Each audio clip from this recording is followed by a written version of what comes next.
So they're a bit more accurate as far as where was Atlantis, where, where was Lemuria, and that kind of thing. And they're a bit more accurate. They're not absolutely perfect, but they're a lot closer. What do you want to do? Yeah, need a chair. You can take that one. Nope. Now, if you notice up here, we've got England and Ireland up here. They were part of what was Lohas, Alta Lohas, or it was the Northeast Territories of Atlantis, and it's now Ireland, Scotland, England, Wales area. And there's a few other areas too, actually, when you see the other maps. This was the Bermuda Islands area. All down in here, there was a whole, what are now like island chains and everything. There was much more landmass here because there was literally a continent in there. And then there was a continent right in here too, as we'll see on the next map. So we've taken these and upgraded them a bit so we could see a little bit more accurately what we're aiming for. Like, what is the longitude and latitude of where the Ark of the Covenant used to be and where it is now, which is at Giza. And it's easy enough to find the Great Pyramid at Giza, longitude, latitude. But now we know where we're aiming for as well. Next one, please.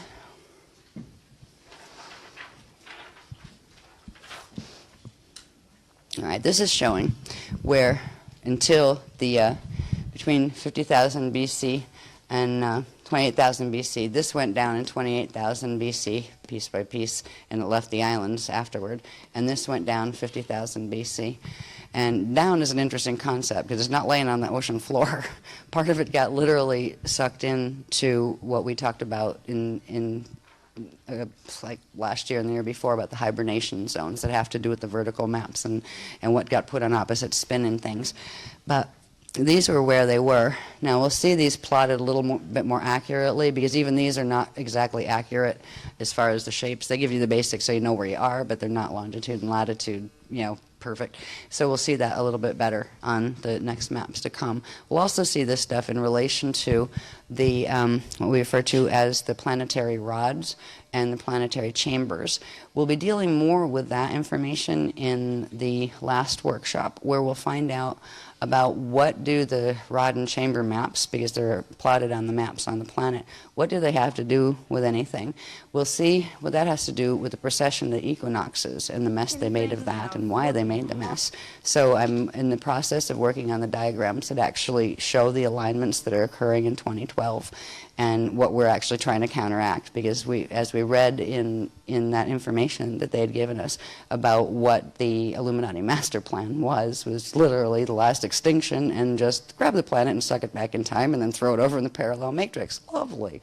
It's like these are the potentials of these sciences are amazing as far as immediate power that you can generate, but it doesn't change the fact that it immediately makes sure you fall if you do, and that the systems that use the Metatronic sciences are those ones who got themselves in that predicament already, and they are not making peace with their process. They're still trying to take other systems down, and eventually that backfires on them, and it will backfire on them in 2976 because their matrix is going to explode.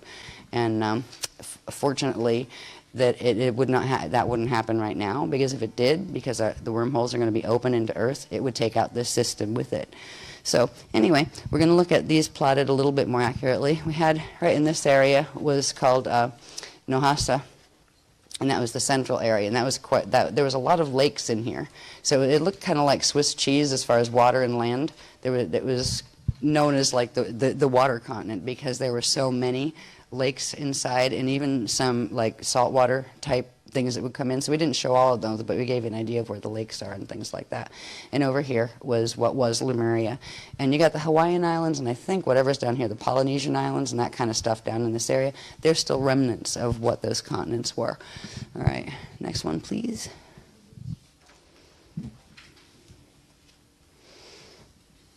Yes, these are a bit messy. These were, I think we did these in kits. Right, where we introduced these. If you haven't seen these before, you're probably going, what is that? All right, but if you have seen them before, you'll understand that this is just like the Earth is, it is a sphere.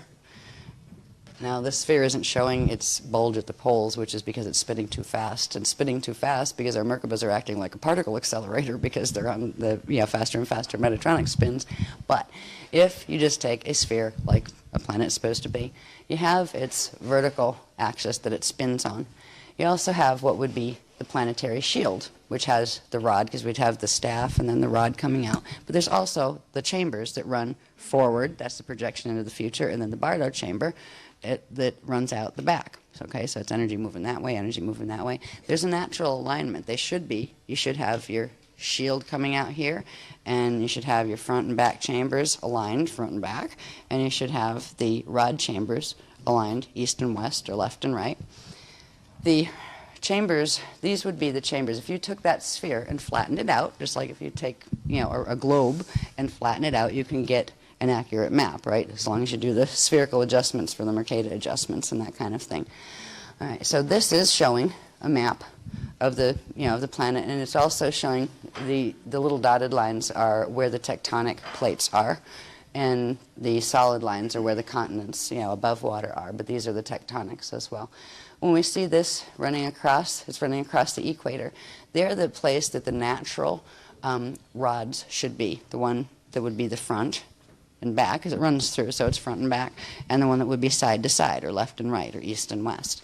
Right? These are the natural positions for them, so they literally can be plotted where, what areas of the map of the globe they come out, and these are the natural ones that run along the equator, and these are connected into median Earth directly, because median Earth is actually in the same axis as we are, but it evolved, differently from much further back than the higher Earth part, which is in between.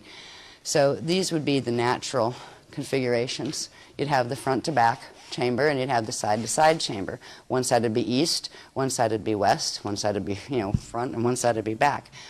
The whole thing on this planet with the Greenwich Meridian line and all of that, that was a total recalibration built on the precession accelerations that they did that recalibrated the geomagnetic field on the planet and progressively brought the Metatronic thing in. What it does is it messes up the natural configuration of the rods. Is these rods, you can tilt them, right? You can move them out of natural alignment, and that's what's occurred. These are in the normal places, and those places still interface. At a certain point in time, they will start to spin to allow for more of the gate openings to occur into higher Earth and to median Earth. There's also another set that we'll look at in a minute that has to do with what are called the caduceus rods. The caduceus rods were at different periods in time, and one of the last periods was 65 million years ago, where they actually shifted. They rolled the crust north and, I believe, west a bit. Yeah, that's where we ended up with what became the Greenwich time system. But they split the amount of quantum that the rods had, and they split them and they offset them. So there's literally it's the caduceus rods that keep the artificial time pulse here. And with the activations that are occurring in 2012, these are progressively activating. The caduceus rods have to do with what are called the alpha-omega bases, which are literal implant systems that are in the planetary grids at specific areas. So we'll see those in a minute. So the natural ones run on the equator with their tops touching the Tropic of Cancer and their bottoms touching the Tropic of Capricorn. Next one, please. This got a little bit more complicated. We saw these before, too. Yeah, alrighty. It's like, where do you start on that one? Okay, here's the natural ones running the equator, right? And there's 4. Here's where we have actually, what's that? The true front. This would be the true front, as far as there is actually what is really the front, what is really the back, and what is really north, and I mean not north and south, but that too, but east and west. With what they've done to the rods, they've reversed the front and back and the east and west. This has to do with misalignments that are being created on purpose to connect with misalignments of the rods and chambers and in the solar fields, because the sun has sets of rods and chambers like these two, and that has to do with misalignments connecting into the galactic core, which of course connects into the wormhole structures and into parallel. So it was all part of a very massive, large plan that's coming to fruition in 2012. So what we have here is they actually split them split the rods and the frequency of them. And this had to do with like whacking the planet hard enough with a major asteroid or two. And actually, the asteroid was secondary. It was really a thrust that came through some of the parallel wormhole sets that actually pushed. And what it does is when they activate some of their bases on the planet, it actually heats certain levels of the mantle to where it makes them a little bit more, where the crust can slide over them more. And they've actually done pole shifts here where they don't shift the whole axis and shift the whole thing. It still stays at 23.5 degrees because or it's not quite 23.5, it's 23.439 or something like that. But they need that axis alignment to keep the poles aligned with the misalignments that go into the wormholes and into parallel. But what they can do is roll the crust sideways or up and down. And they've done that before in the past, trying to get the rods angled just right for the alignment that's coming in 2012. So what we have here is they first shifted them up. So they were running on, it's actually what formed the Tropic of Cancer, and then they shifted them over this way. So what should be here is now up and over. Now this was the true front chamber, the true front chamber, and that should have energy coming in and projecting outward toward the future, right? That's your future projection. And there's another one where energy projects out back where you came from, actually, and it's a front and back circulation, but that's the past and that's the future in how the projection works in a materialized form. What they've done with these is they've reversed the front and back. So what we're calling it's actually 158 degrees east is actually the front of the natural front of the mantle, actually. And over here, I believe at 22 west, that is the true rear chamber. That's the Bardo chamber. And the Bardo chamber would actually open up like this, just like it's a big tube that comes out. They can plot on the Cathara grid. If you have a sphere around you, which we do, and we've seen that in other anatomy things, it's a tube, tunnel, big tunnel coming out behind you. This would be the big tunnel coming out behind the Earth, except they have it on partially reversed spin. Over here, we have at 90 degrees west, you would think that these would be the west rods. This was the east rod, but it was shifted up and over and became the false west. And that one's at 112 degrees west. And the other one over here, the east rod, and the east rod, we're revisiting these things because these have to do with what's occurring with the 2012 alignment. We'll go heavier into that when we have the workshop part that deals with the precession of the equinoxes and the time accelerations and things. But over here, we have the east rod. Normally, it would run here at 68 degrees east as far as these numbers correspond with the caduceus time accelerations, right? They're not the natural ones. Normally, you would have, the rods would come out on the 90 degrees, and then you'd have a front and a back, right? But the 90 degrees that would be like the sides to the planet, are now twisted, the twisted rods. So these numbers all go with the way we look at the planet now. I mean, this is how everybody navigates on the planet and that kind of stuff. But they're actually keyed to the fall system, where naturally the true west rod would be here. But we call that 68 east. It should be a 90 west is what it should be, actually, in the natural system. And up here, it got split and shifted over. And this is the caduceus false east rod, the false east rod. The false east rod is, I believe, what is going to connect into the solar alignment that has to do with connecting us in this time frame in 2012 into that 10,948 BC period, into the Toral Rift and all of that. There's also going to be an issue over here. Now, if we look at them, somewhere around in here we have the Sumatra area. It's hard to see on this one, but they're starting to activate the rods, and they do that by all these little points in each of the rods. Now, these are ours, okay? These are theirs. Notice the center of ours, one of theirs, is still a part of that is split into it because they split it up and then they split it over. So there's actually a set of them here that interface as well. These are a split of our own rod. These interface with parallel Earth. So these are actually bringing in frequency unnaturally from parallel Earth, and that's a fallen system at this point. Over in here, they've begun activation of what they call the East Rod. All right. And it's kind of like, there's something, I think it might have been the Bible, about something coming from the East. Whatever it is, it's, yeah, whatever wipes you out is going to be coming from the East. I'm not sure if it was biblical or Nostradamus or something, but I remember there was some kind of prophecy, and for some reason when I heard somebody say it, I'm thinking, there's something to that. I don't know what, though. What does that mean? Now I know.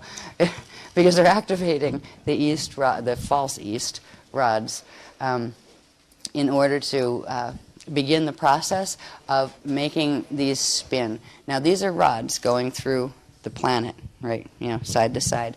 As they make those spin, they create vortices going into the center, into the core, and same thing with the front and back ones. Once they all activate, if they're activating at the wrong angles, they are literally the machine by which the planet can be sucked into the wormhole structures.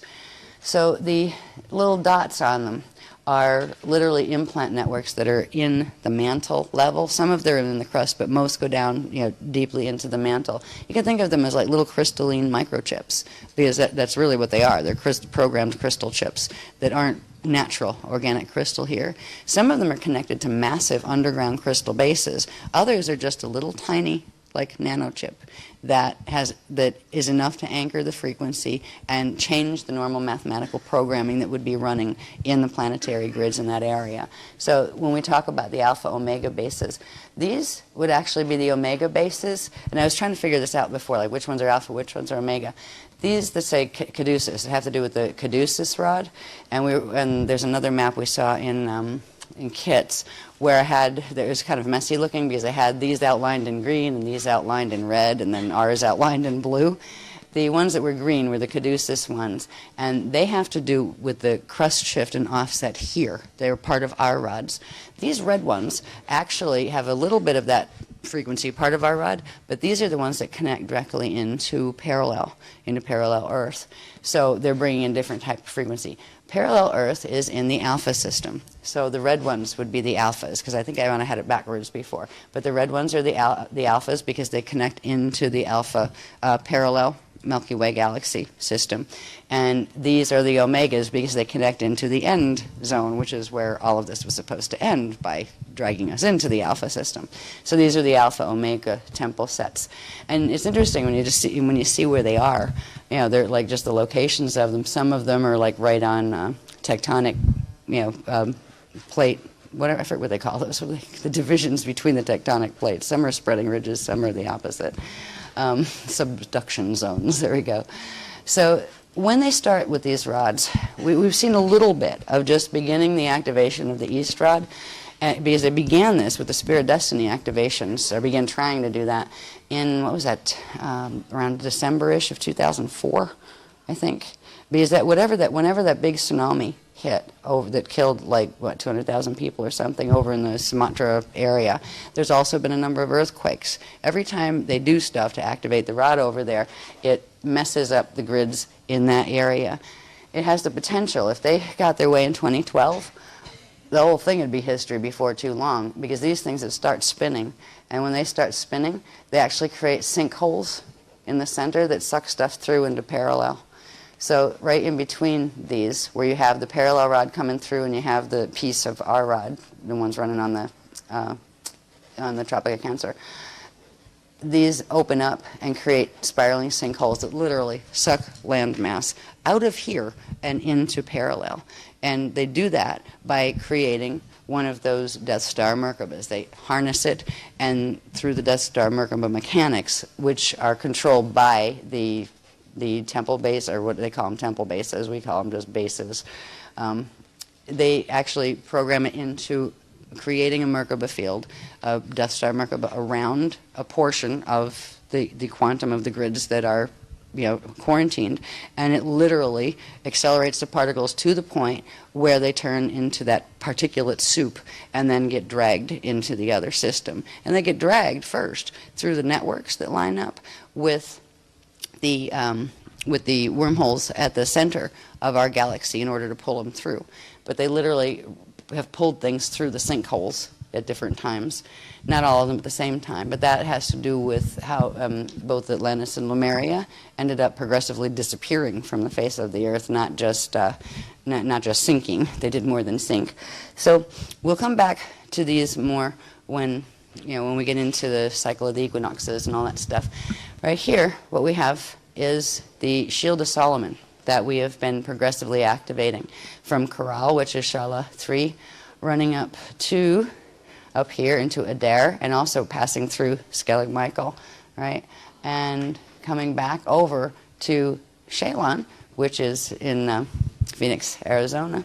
And we've expanded it now because they're activating the Alon grids finally because it's getting secured. And this will expand the core triangulation here. And St. Kitts is right in here someplace too. I don't think I have it marked on here. But that's all part of this. Wow, there's Kitts, I think. So where are we? This one's really hard to see. Somewhere in here we have Florida, where we live. Let me see if I can find Florida. The other one I think is easier because it doesn't have all the stars and everything all over. Okay, there we go. There we go. Right there. There's Watchtower. Right, that's where we're living right now. And right up from that is the Grual Center, which is, they call them the Holy Grails, the Holy Gruals, because they actually have to do with interfacing with the density level grids. So those would interface with density 1, and then the Grual, which would be SG5 on density 2 would interface with the density 2 level of the light body fields and stuff. So there's a lot more secrets to the Gruals than we know so far, and this has to do with some of the things we'll be learning with the light body structure and the atomic body structure, or the Aveas and all of that we've been progressively learning pieces of. But this is what we're activating progressively.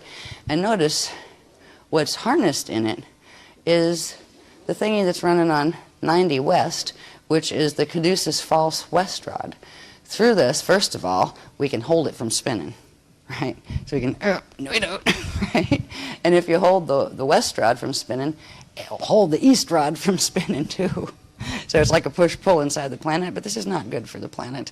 This is why the Beloved said, even though, we already know that this will succeed in 2012. I mean, they are not going to finish their great mission in 2012, but what this might look like as far as how the tectonics hold out, it's going to require a ground team. We're going to be taught at certain points in time of how to do these large transharmonic Merkabas to keep grid stability, and even how to do them remote, where once we learn how to actually create them and we have enough strength in our own fields, we would be able to get together like in little groups even of like 3 or 6 people and make really strong ones and send them places that need stabilization so things don't start just ripping apart from the tension, because the rip apart places would be the points that are closest to the sets of the rods and the chambers, that where those are closest to the tectonic split lines, where there's different plates. And this is why California would be history. All right, seriously, it has the San Andreas Fault and all that stuff running right down. It's got a couple of them here. All over here, there's a mess of them. There's a bunch of little plates in there, and these are right on the rods. But so this is the Caduceus false west rod.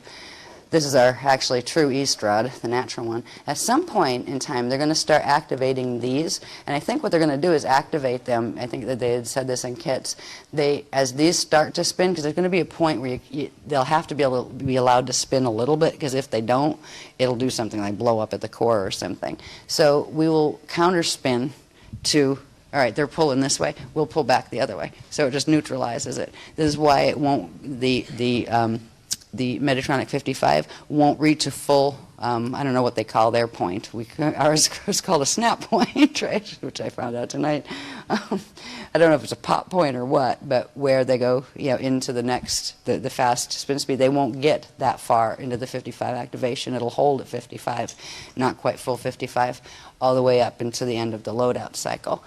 But literally, this grid that we've been creating here, or activating, it was created before, but it's activating now, is holding the rods from going as fast as they normally would, which is holding the tectonics together at the moment a bit better.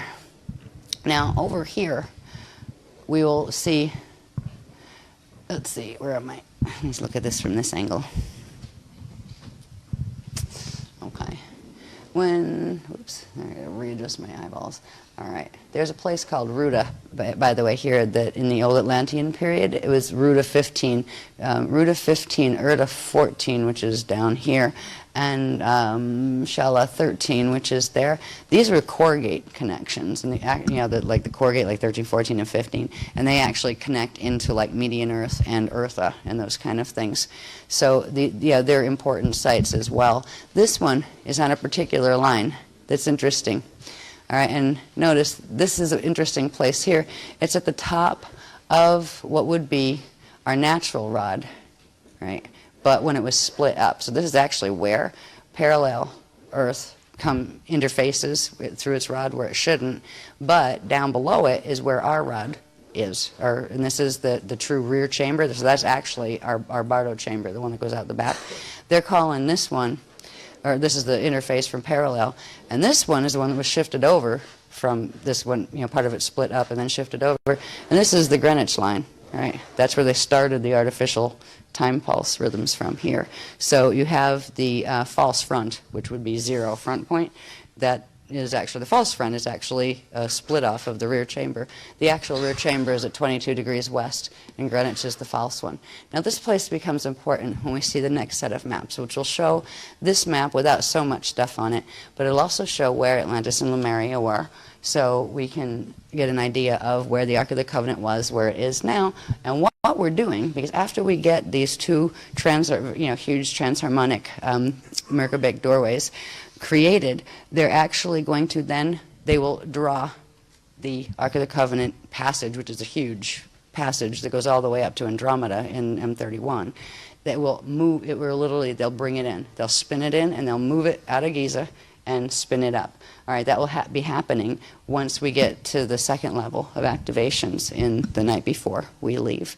And that has to do with the Sphere of Amente and actually bringing it online with the host, because before it wasn't online with the host. So we'll see what this is the core power shield of the Shield of Solomon. But once we get it fully activated, it'll actually span here. Yeah. And what that will do is it will hold, using the power of the true chambers, as the true rear chamber and the true front chamber, it will hold them, right? So they can't be spun around and dragged up and over, because what they're trying to do is make the final adjustment where they drag it all up and roll the crust again and shift it over so they can pull the whole thing into the 2012 alignment. So it's kind of like we're in amazing times, and what's the most amazing thing about it is most of the planet has no idea about any of this. So it's kind of like we're the first to know. God help us. Yeah. But anyway, I've tried to keep a sense of humor while learning all of this. There have been times, the thing that I wanted to quit most over, not quit with the beloveds, but quit doing the public stuff, was because workshops can never run on time. No, they're running on like median Earth time, and that has larger, more expansive time cycles. That's why I'm always trying to run to catch up with the faster time cycles here. I didn't understand that until I started explaining about the precession of the equinoxes.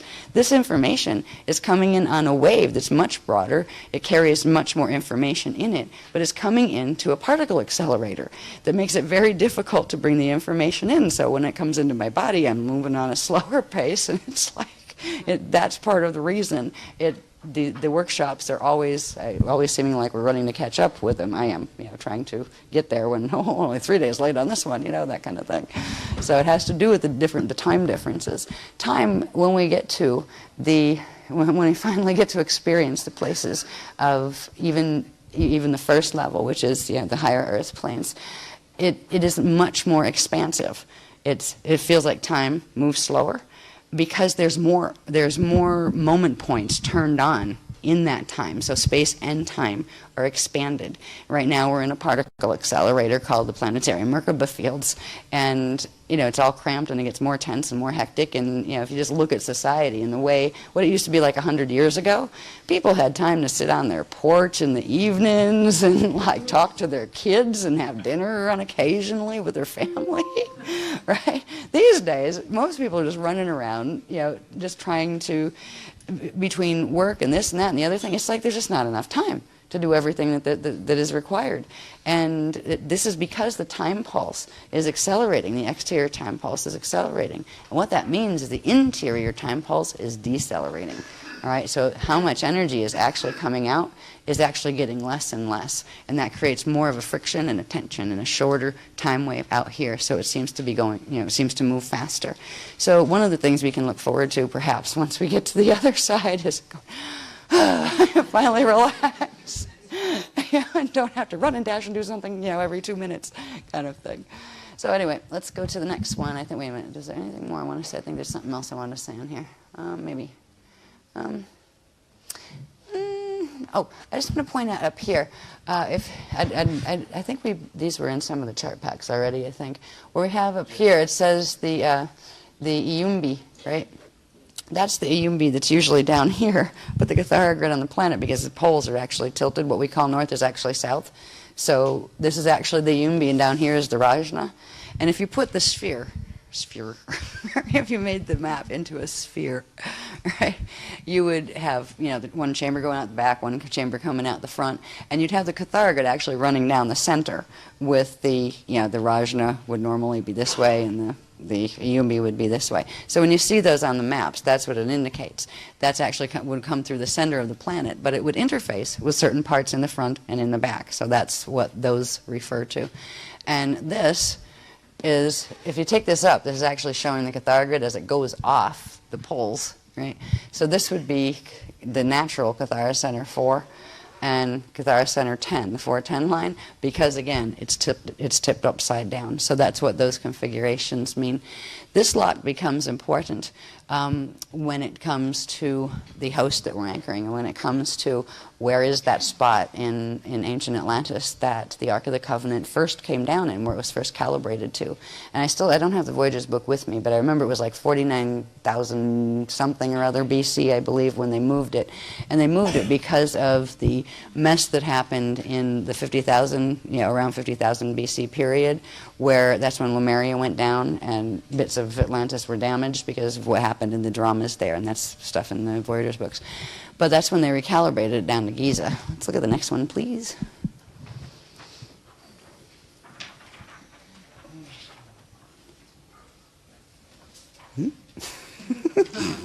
Yeah, exactly. Actually, that's the way it should be. Right. Here again, this is showing the power shield of the Shield of Solomon area. This, I just redid them very simply where you can see more of what's under them. But again, these are the natural rods, and that's a chamber, isn't it? Yeah, true rear. That's the natural Bardo chamber. This is the false front one. So this is there are those same areas, just without all the stars and stuff in them, so you can see a bit more of what's under them. Now, if we look right here, this is the longitude-latitude area of Giza. All right, this is where the Ark of the Covenant is now. Where it used to be was over here. That used to be, if you see this shape here, this was huge. Right? That was Atlantis, but there were huge areas of lakes, and some of them were saltwater lakes, and some of them were like inlets that went in, so we're not showing all the little details, but that is basically the parameters. Look at up here. These were like connected, where England and Ireland weren't even islands. They were connected to the rest of the landmass that was over there. Yeah, so this is Atlantis, and this over here was the Lemurian continent. And these are plotted a little better, because the other maps from the Voyager's books, the whole thing was squashed up, right? It was just like, the continents were moved closer together. It wasn't to scale. So they were just stuck in to show the basic shapes and about where they were. This is showing more accurately where they're actually located. So that was, they called it the crescent moon, and they called this one the sea turtle, right? And creation was born on the turtle's back. There are Native American legends that talk about that. And they were referring to Atlantis, right? Yeah, and then there's grandmother spider, too. Yeah, and the web, which is the net. Yeah. It all came down in some form or another through the race memory. Okay, so that was going to run this power line here. We're also going to run this one here, and that will allow us to later. It's going to be shifting in to the Gruwall point, but it will leave a portion of itself there. So it'll actually have an access point from here and to the an Ark of the Covenant access point there. Another one at the Gruwall, I believe another one in Maui, and I think there's a couple more, but I'm not sure where they're going to be. And that means they're actually splicing the end of it, so it will be able to feed more of the gate systems, more of the Polarian gates, more of the Aurora gate systems, more of the Spanner gates. So it will allow for more of the areas where everybody doesn't have to like run to America or run to Ireland in order to, be able to use Ascension chambers, because it will plug in the network through them. So what we're going to be doing is when we go to Skellig Michael, here we're going to be dropping the activations that we get tonight. We're going to get a little, they call it the lotus seed or the silver seed of our own, just a quantum of it from the journey we're taking tonight. And then we'll just create a replica quantum of that, because the Beloveds will actually run it down, so you keep your quantum, but we will be able to seed a little bit of that into the grids at in the parking lot. But where we're probably, hopefully, if it wasn't a clear day, we might be able to see Skellig Michael. So I don't know, we're just somewhere out in the mist over there, just aim and breathe. You know what I mean? It may be one of those, but we've had stranger grid work sessions. So, like in Egypt, we couldn't leave any paperwork, so it was all like, I had to do like 2 weeks worth of things on tape that I would get little scribbly notes and then have to like rip them up after I read them. Right? So anyway, there's been stranger than this, stranger than parking lots. Peru is, I think, the strangest, where we actually did the activation on the buses, sitting out in front with this shaman staring at us and like trying to curse us, because we didn't take the bait and go to. He was going to host us at his house. He was going to zap the group is what he was going to do, and then blows right at the last minute and say, cancel it, don't go, right? Because there was no time for him to do anything else to set us up again. And we went and we activated the grids. We couldn't even get out of the buses. We just had to sit on the buses, and Dar's running back and forth saying, all right, now do this, right? So sometimes grid work gets really interesting on Illuminati Central Planet down here, right? So hopefully tomorrow will be nice and peaceful. Ireland's been, the Southern Ireland's been good. I think Newgrange is still considered part of Southern Ireland, isn't it? I remember I learned to shut up in Newgrange. I thought we were going to be executed. Yeah, there was one lady there who was having some field problems with lots of Dracs. And she was like this militant, little tiny militant lady. just, you will not speak, you will not meditate, you will not sing. And she was going to babble the whole time, right? You will listen to me.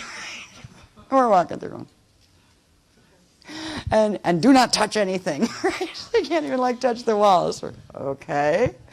And I forget how it happened. A couple of the people were just like, oh, whatever, oh, that's pretty. She's like, don't touch the walls, don't touch the walls. And I remember, this is when I learned, ooh, that wasn't diplomatic. I should shut up before I get myself killed. But I remember her, again, repeating through, you cannot do that. And somebody was singing or humming one of the songs or something. Said, you cannot do that. And I remember saying to her, because we were supposed to put a crystal down and do a thing. Oh, good luck with that. Right? Well, it kind of distracted her while I did that anyway. We had a good-sized group around us. And I remember saying to her, and I just looked at her, I said, you can control what we do with our voices. You can control what we do with our bodies, but you can't control what we do with our minds. And I just smiled at her, and she flipped. Oh, she started running around as if she short-circuited and calling for help on the radio, and security's coming and all this. Uh-oh. Right. Uh-oh. Fortunately, the security guy who came was much more stable. And he kind of okay, people, because she was crazy group, they're trying to do something bad. We weren't trying to do anything bad, jeez. So anyway, that was a strange one. But I remembered, I learned a lesson that day. Shut up, self. Yes. Right. I should have just telepathed it. Right. Anyway. Hopefully it will be nice and easy and peaceful tomorrow. We might look a little strange, clustered around buses, briefly chanting. and breathing. But if there's any problem, you kind of like just do it inside. You know, if anything breaks it up in the middle of it, still keep doing it, but just scatter. Like if, say, you know, for some reason, you know, police came up and said you're not allowed to do this here. If we're not, fine. Just keep the mind doing it, right? And, you know, obey what they're asking and that kind of thing. But remember the objective and just keep it focused as if, it, in fact, project your Jade body still there. There's no law against having Jade body standing there. Right? Right? And continue in your Jade body, wherever your body may be, right, to finish the grid work. Because we will lay the seeds from here. They will, and then we'll literally use the breath to push them through this line to activate this site. And then it will they'll just be sitting there like little glowing embers waiting for the rest of the activations. They will come after we do the work here, where we come back to the hotel and everybody has dinner and stuff, and then we do the 9 to 12, I think. In that period is where we're going to learn the first phase of what they're calling the stardust breathing, as far as, activating the density 1 level of the transharmonic Merkaba. And once we get ours activated, we will be able, it will trigger the activation over there. We'll probably end up sending, a current over there. And that will open up the density 1 level of that doorway. And then when we do the work up on Saturday, up in the other hotel, we'll send that through, and then that will activate the 2 of them, as well as our own fields. So that's why we're going. And it's kind of neat. I would love to go back and see this place. I remember I have little piecemeal memories, but it's like, gee, was I here or was I there or where was I? Right? And what time frame? I don't remember. I still can't figure it out, but just seeing it on the map, it's like, yeah, I remember being there. So I don't know if you will get a bit of that. It's a sense of almost like as you're staring. I got a little bit of this when we first went to the Port Marnock Hotel, the first day we were here this time, where I was looking out over the water, and I realized the water used to be a lot further away, where it was like at least like 6 miles or something before you saw the shore. There was more land, and there was also different configurations, like plant-wise and that kind of thing, and it was warmer. I remember it was warm at whatever time I was remembering it from. So if you start getting some of the bleed through of the Atlantean period memories, don't be surprised. There's always a reason why certain groups assemble for certain workshops, and it's because people have had to do with the work that's being done. They've been involved with that before. All right, that's why you'll see some people are like the team that's always there, right? Yeah, they have other selves in different time frames that are doing the same thing. They have specific jobs or roles in relation to the Templar stewards. And then some people just come and go. They feel like going to this one but not to that one, or they feel more drawn to one to the other. When you feel drawn to one, it has to do with connecting with other places where that you're part of that same mission. So the people here have been part of this Atlantean mission. And I don't know as far as what memory bits might pop up, but don't be surprised if they do. So this is going to be a huge standing perpetual motion Christic transharmonic Merkaba doorway. It is a doorway to the stairway to heaven, one of them. And there's going to be another one in Dublin. There's going to be things that happen that link those and other places in Europe from there. But right now, I wouldn't doubt if you're dragging one down to England. Because when we leave, I'm going back, like after the workshop is over, to America. But Asan's going to visit his family for a week in England. So I wouldn't doubt if he's just running the grid line too. Beloveds are usually good with that. Yes, go for a tour, go visit family. Yeah, activate grids. Just be there and breathe, So I have a feeling. Do you have to pass Stonehenge? Mm-hmm. Just breathe hard when you're driving by, will you? Yeah. All right. Yeah, it will link them in at some point. I don't know if there will be something done by the English crew, because there's a small clutch of English people that live in England that are working with the work and stuff. But at a certain point, we will be asked to we'll be putting the internet and thing. I think at some point too they mentioned that, and I've got to I was like, what's that? What's a podcast? Right? Because I don't know much about technology. But at some point, I think sometime next year, they're going to start doing, I think, a monthly podcast where just like anybody can tap into it, where it's just like a journey meditation of some sort that, like old timers, people are used to the work and know, the intensity of it, but also people who just feel inclined and like to do a journey meditation where where we can do grid work that way and link in that way, and it will also help spread the host for people who feel, make it available to them. So I think we're going to start those too. And all of this has to do with building to the point where we'll be the ground team maintaining the grids, and literally it's the only paradigm on the planet that's actively doing grid work to prevent the Metatronic full activation. So we are holding the host on the planet. And it's a bit of a responsibility. That's the one reason I haven't quit, honestly, because I've gotten so tired with just the craziness of workshops where the line takes so long to come in, and then the other, the hate me crew out there, right? Like, a few websites and stuff like that. That just, I'm like the pariah of the New Age movement. Why? Because I'm not buying into the Metatronic stuff. That's why, and I'm actually, saying no, this is not right. And the only reason I haven't given up, of speaking publicly is because it's so important. And people, I have more faith in people than to just give up and say, I'm just going to keep the information for my own private self. That would be selfish. I feel an obligation to people, even to people who don't like me, that don't come to workshops and talk badly behind my back and stuff. I feel bad for them, kind of like forgive them for wherever they're at, because they just don't get what I'm about and what this work is about. So it's an obligation, but an obligation of love that I keep doing it. And at some point, we are going to be the ground team that stands quietly right next to the Metatronic crew with love and light and not cluelessness. We're not standing against them. We're standing with them. Now, if we stood against them, it would just split the grids. We're just standing with them, which means it just slows the Metatronic activation down. So it's an interesting thought to consider. With I've been really wanting to go to a few workshops, actually. Say nothing, just go and beam. Or a few churches and things like that. Just bring the host. When you have these things activated in your field, all you need to do is go somewhere, show up, and be you. Because your field, you are breathing. As long as you're breathing, you are bringing that frequency. And you're not imposing it on anyone, but you're making it available into spaces that it wouldn't be available otherwise if you didn't bring it.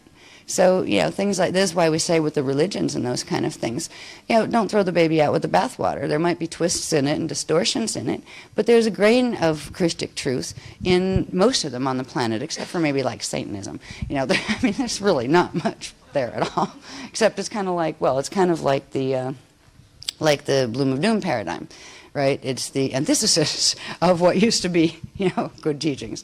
Anyway, it's about integrating and going and being a part of, as opposed to segregating and being afraid of.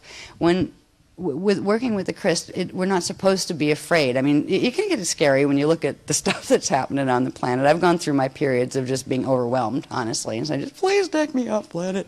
I can't stand it anymore, right?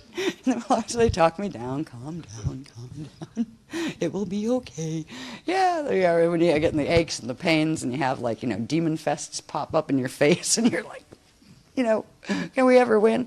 It will get better. It's not about winning and losing, but it's about simply standing in the power of the Christ. And we're getting an extremely, this one coming in, finally we're going back into not just the Merkaba spin mechanics, but the actual snap. And that is where, just like the distorted Death Star Merkabas, just like they can take a quantum of energy, harness it, they twist it up in a not good way, but they can go hyperspace, superluminal, and take that quantum elsewhere. So they become vehicles that certain beings, that can move back and forth through the fallen systems. Well, natural Merkabic structures are meant to be able to move back. Your Merkabas do activate when you activate your Christ Star vehicle fully and all of that. It implies that your Merkabas will activate. So we're going back into now learning the next level of the Christian Merkaba mechanics, so we can, get our orb body or our sphere of destiny activated. So anyway, this was where it was. Right now it's over here. Up here, if you notice, this is the Iyumbi line, which actually runs all the way down to what would be the Rajna, because it's upside down, right? There's actually, this is where they connect through from from higher Earth and also from median Earth beyond that. So it's actually frequency that runs this line, so it's not just being held through this, it's also opening the locks between here and here. It would run that whole line, I just don't have the whole line drawn yet. So it's connected into the EMB. That gives more power, of course, to it. It also runs down through the natural. That's our Bardo chamber. Yeah, true rear. That's our Bardo chamber. So it runs down the natural Bardo chamber. It actually will stop this guy from spinning, or it will hold it. It'll try to spin, but it will actually like create a bolt right there that will make it so it can't do its spin speed acceleration. That's one of the ones that comes through from parallel Earth, where that's the other one. And if this is phase locked, it can't open the sinkholes, and they need to open those sinkholes in between those ones that are in the Tropic of Cancer in order to fulfill the 2012 thing. So it's a big mission we're part of. There tends to be a lot of graph work. I can see why. I'm glad we didn't have to do this in the Christ period. Can you see us chiseling it out on stone tablets? Right. Drawing it in sand. No, we had a few writing instruments, but we did not have photocopiers. I think, is there more? Yeah. How am I on time? Oh, okay. There's time. Is this, it's not a long, we're good? Okay. Yeah, I'll just go quick through this bit. Yeah. Yeah. Okay, and what's connected to those rods and everything, to the twisted caduceus rods, is just to remind you, and this is not a very good drawing of it, but we're going to ask, bless him, Bob, who's so good with the graphic thingies. Could ask Sue too. I mean, if they could put together one of these to illustrate it. But anyway, that's just to remind you of the Metatronic false Christ consciousness grid. It's a D4 etheric energy from parallel Earth. It's actually the PKA instead of PCM system. It's actually an antiparticle etheric net that is holding in the mutations on the planet, and this is what they're activating. Next one, please. We'll get more into these structures and understanding what they have to do with the planet and our bodies on the Saturday workshop. This is just to show you where we have the density 1 level. This would be Earth's crust, right? The D2 atomic crust, the one below our feet that we see as solid, right? And we'd have the D3 Miage field would be running with that, and the D1 Rheon field. We would have here the density 1 Miage field, and remember outside of, there's that whole list that shows like if it's a density 1 Miage field, that means it's a density 1 encryption lattice is the skin around it.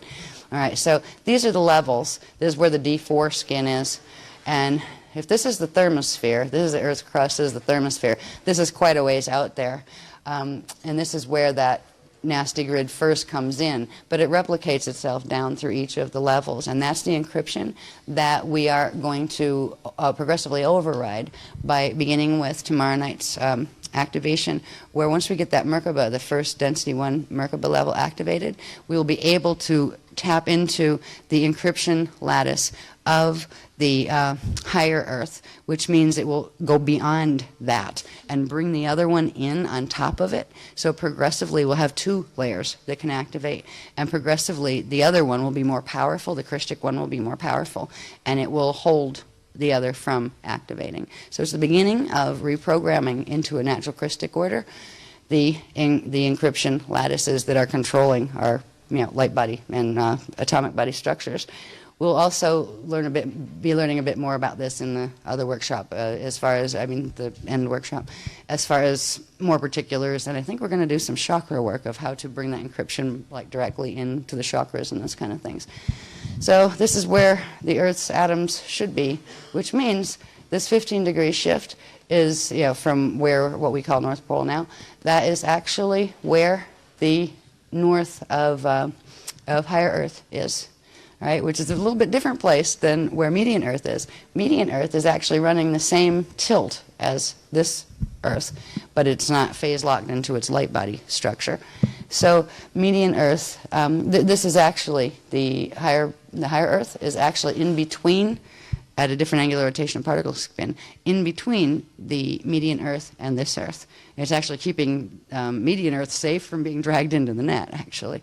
So we're going to be progressively training our particles to be able to go into that rotation or angular rotational particle spin. And that's when we'll progressively be able to enter the full activations and snap points of the Merkabas, where once our atoms can hold that activation, that is when you get to do more than just bilocate where you're projecting. You actually get to project and take your atoms with you. And that is what we're aiming for in the sliders workshops, where we still have that biological capacity and we're doing our best to get it activated. So next one, please. We'll get into what levels of what control, all that stuff. We'll get into that in the longer workshop, because I tend to get tongue-tied and kind of like, who's on first? All right, we'll also get into this stuff in the larger workshop. Maybe a little bit more tonight, tomorrow night, but I'm not sure how much. This applies to the planet body or our own bodies. This is showing the different axis things that are happening, where our wobble is, where the parallel Earth wobble is, how they're interconnected, what this actually has to do with the precession of the equinoxes, and what is aligning with what in 2012 as far as galactic core, solar core, and our planet and our tilted rods, and why they tilted them to make this alignment, because this is where we are in 2012, right here. This is the alignment right here, the galactic plane alignment, or the galactic rod alignment. We would be aligning with the galactic rod. So there's this really intricate, there's why they've angled everything and messed with tilting rods and those kind of things, so they could make this connection. This actually connects back in 1100 AD, right, where we are up here in 2012, but it reaches back, connects to this. This connects into the solar chamber, and that connects back into the galactic chamber. So we'll look at more of what that is, the secret, and how the precessions of the equinoxes were accelerated. And I'm hoping out of that we'll find out, okay, what's it supposed to look like? You know what? Because we're not really supposed to have a precession of the equinoxes. We're not supposed to have a wobble. We're not even supposed to have a pole tilt. So we'll see if they give us what do the natural 26,556 year cycles look like? Because this precession, I believe it went from 25,920 years to then accelerated, where now it's 25,771 years, I believe. It's a progressive acceleration where the cycle's getting faster. It's almost like it's getting faster and moving down a spiral, getting smaller and smaller and faster as it moves to the center. But this is the point where they were planning to pull it all through. So we'll look at that more when we get into, there's another set of diagrams. I can feel them there. I don't know what they look like, though. So this is just to give you an idea of where it's going. Some of it gets very complicated, like where are we? Right now we're aligned here, and so is our Earth. And this is the light body axis. Our atoms should be over here, and our light body should be there. And the whole thing shouldn't be at 23.5 degree tilt. It should be at the same axis of the sun. The north-south should line up. We'll look at those again. We've looked at that before, where when you see a solar plane, they're supposed to be in the natural solar symbiosis communication cycle of energy that happens between a sun and all of its planets or stars. It's because of this that we're in a dead solar system at this point. None of the other ones glow like stars. You can live on a star. This is what science doesn't realize. It has to do with what planes. You might see fiery heat on the outside. That's the coronosphere. There are layers beneath that a normal living star would be like a planet. But you won't see that by sending a space shuttle in to take pictures of it, because it's in a different plane set than the plane set of the shuttles you sent in. So they will only see what's in their pulsation field. Right? So we should be a sun. Earth should be a sun. All the planets in the system should be, but they're not, because their chronospheres are turned off, because they're all tilted at really weird angles. All of those really weird angles have to do with creating these alignments with the parallel solar system through the galactic cores in order to fulfill the stupid master plan. Pardon me. Sorry, I slipped, but it's stupid. I mean, get a grip. Guys up there, you other guys. Anyway, next one, please. Yeah. So, just to remind us, this is what Merkaba fields, basic Merkaba fields look like. I remember millions of diagrams of different types of Merkaba fields, natural ones, and as they grow and build, we're going to Kasha Merkaba fields, Mahanta Merkaba fields, right? So I'll be digging out those diagrams probably for Sarasota and going, okay, what's next, right, as we build the transharmonic ones. But with a natural Christic Merkaba, you always have the top spiral. It is electrical. And when it comes down, it brings energy in on a clockwise rotation. It brings electrical energy in. This one will be connected to Earth's core. It spirals magnetic energy out. So it's a constant circulation. They're part of the natural circulation structure. They're shaped like star tetrahedrons, which are like two triangle-based pyramids running through each other, and one is supposed to rotate one way and one is supposed to rotate the other. That's counter-rotation of spirals. Where the other Merkabas, they actually have these phase-locked, where they're locked together, and they'll rotate one way, and then they'll take another set of phase-locked spirals and rotate that the other way to create a set of counter-rotating vortice fields. And that's what creates the larger 55 thing, which is the Death Star Merkaba, external Merkaba field. So natural ones are at this configuration. This is how the radial body structure fits into it. We've gone through this before in other, when we're studying light body and that kind of thing. So we're moving back into the study of this stuff, but on a higher level, where we begin to understand, much more of what it's connected to in relation to the IS body, in relation to where our atoms are supposed to be, and all of that. Next one, please.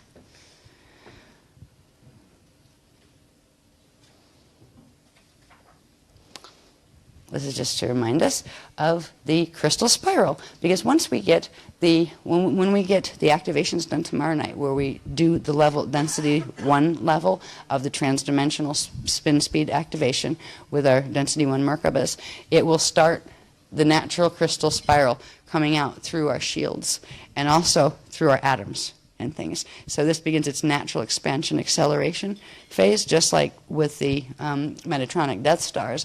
They, at 55 point, full 55 activation, they begin the autopilot of the feeder spiral that sucks energy from outside in order to sustain itself.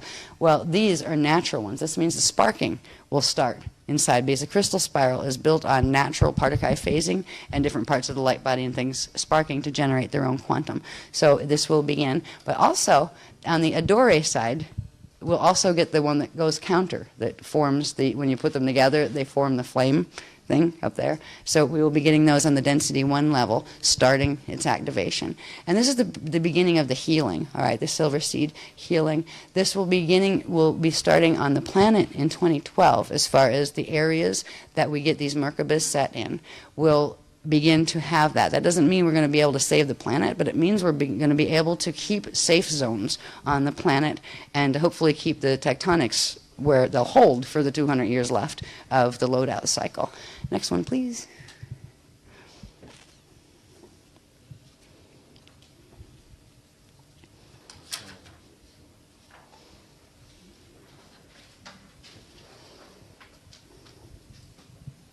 Okay, this is what we call the golden meanie. Spew all instead of the spiral. Oh, God. Some of the things the blowers have come up with over the years have been really funny. Yeah, this is just showing the difference, right? This is the natural crystal spiral built on the rotations of the Kithara grid, right? It's built on the rotations of the Kithara grid, which was shown on the other diagram right before. This is showing the Kithara grid here. This is showing this in relation to what the golden meanie is doing, right? And the natural shape of the crystal spiral and the really weird looking shape of the Fibonacci spiral when you plot it the way they plot it. When you put them together, you end up with this thing where this one becomes a harness field where it crosses over the crystal spiral to a certain point, because this actually gets bigger faster, but there's a certain point where that accelerates past it, grabs it and harnesses it and bends it, where it takes the energy and turns it in on itself and unfolds on the Metatronic code. So all of the Metatronic stuff is built on having to have something to feed on, because it has to attach to something in order to feed, to expand. Where the crystal spiral one, it starts with source, right? It starts with source, always keeps its relationship to source, and it just expands from the process of Partakai phasing and light body phasing, where it is self-regenerative, and it always keeps its direct connection to the center of source. It's also interesting to look at the off-centeredness of this, where this is on center. The crystal spiral, the natural crystal spiral, is on center. But the Fibonacci isn't. It goes along this golden mean twisted looking thing, where it's actually off-center unto itself, where the crystal spiral isn't. So this needs to feed off this in order to grow, and this is the natural one. So this is what's going to activate in our system, and what it will do is counteract the activation of that the planetary grids are going to try to set in motion. And the areas that we can secure under these these large transharmonic Merkabas that will be freestanding. They will create safe zones, and we can create small ones in our houses and that kind of stuff. So it's kind of like 2000 all over again. Here we go again. Time to go do Merkaba stands, right? But I think they're probably going to give us a new way to do it. I hope so, because it's been a long time since we've twisted around in circles. 33 to 11 2/3. I remember when I first started, some people were like falling over and stuff, bless them. Because it's really strange if you've never done it. And we'd manually spin them to get the fields going, and using our body as torque to actually make them go, because the planetary grids have them trying to go in the other direction. And some people, after a few times, especially if you go too fast too soon, and don't stop quickly if you did go fast, right? Slowly unwind, or you go boom, you just kind of fall over, right? So it looks like we're going to be learning some version of that again. I don't know if we're going to have to do the manual part, or if we can get to a point where we don't have to do that anymore. We might start with it and then take it higher. I don't know. But this is what we're going back into. Crystal spiral awakening. And it will have the currents coming in with the Adore side of it too, the one that goes counterclockwise with that. That is what will be the stardust spiral. That will be spirit body energy coming directly in. So it will be integrating the spirit body energy with the light body energy, where the light body is coming out on a clockwise. The other will be spiraling out also, but on a counterclockwise from the Adore side. And they come together and they progressively create the Christic healing. And eventually they create that flame shift that we talked about back in light body days when we were talking about the flame activations and things. So, are there any more? What's on that one? Okay, we can put that back just for a minute. We use one similar. Just put it back just to remind us. And that's where we'll probably pick up at some point. Yeah. This is just to remind us when we bring that encryption in tomorrow, it'll be coming in the encryption that is held in the geomagnetic field, the organic geomagnetic field of higher Earth. It will be coming in to these areas, the D5 level, the D4 level, the D3 level, the D2 level, and the D1 level, and even the Rasha level, actually. So it will be creating an overlay over the overlay that will connect us directly into the natural time rhythms of higher Earth. Ought to be interesting. I wonder what that's going to look like as we progressively blend both of them. I hope it doesn't get a little disorienting where, like you're walking down the street and all of a sudden you're back where you started, or you're forward and you don't remember how you got from there to there. We've had that with the highway effect, where did the last 6 or 10 exits go? You're just like, bang, where'd it go? Must have been distracted or something. Yeah, and sometimes it's so obvious you know it's or something. So anyway, the activation tonight, which we're picking up our silver seed, this isn't a long one. We'll have plenty of technique to play with in the next between tomorrow night and especially the next the big workshop, because there is a lot of technique involved there, because it's all activation oriented. So tonight we'll all get off a bit easy. Well, you guys will. I'll have to go back up and find out what graphs we need for tomorrow night. Right? Yeah. So we'll just we'll sit down and take a little drink of water.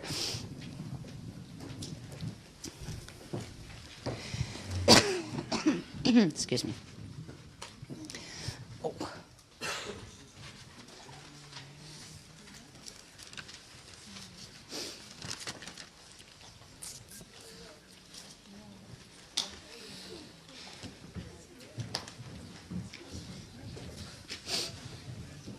And they called this receiving the lotus seed, or the silver seed. And it's from the Aquarian matrix, the hub of the Aquarian matrix, which is the Mashayahana hub. And they refer to it as the gold and silver flame of Mashayahana, or the flame of Aurora, whichever. And literally, this is the flame of the Crystal River host that is coming in, and which will be what activates the portion of the sphere of Amente that will be able to experience ascension, and the other part will activate on the reverse blue flame that's coming down from Tara. So, I'll have a drink here. Can you hold that for a second, please? Yeah. Thank you.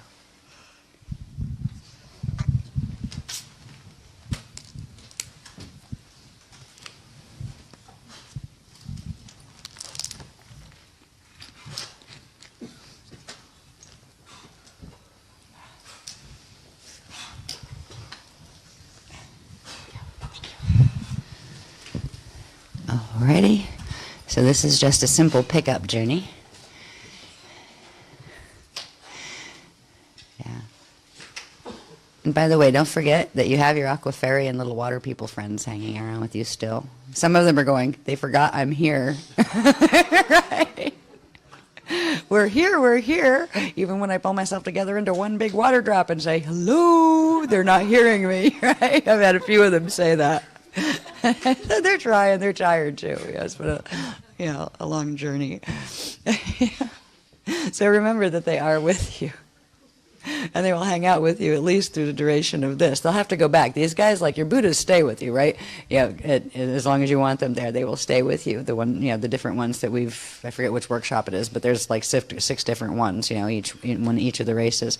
But these guys will go back because they are the guard of the blue crystal.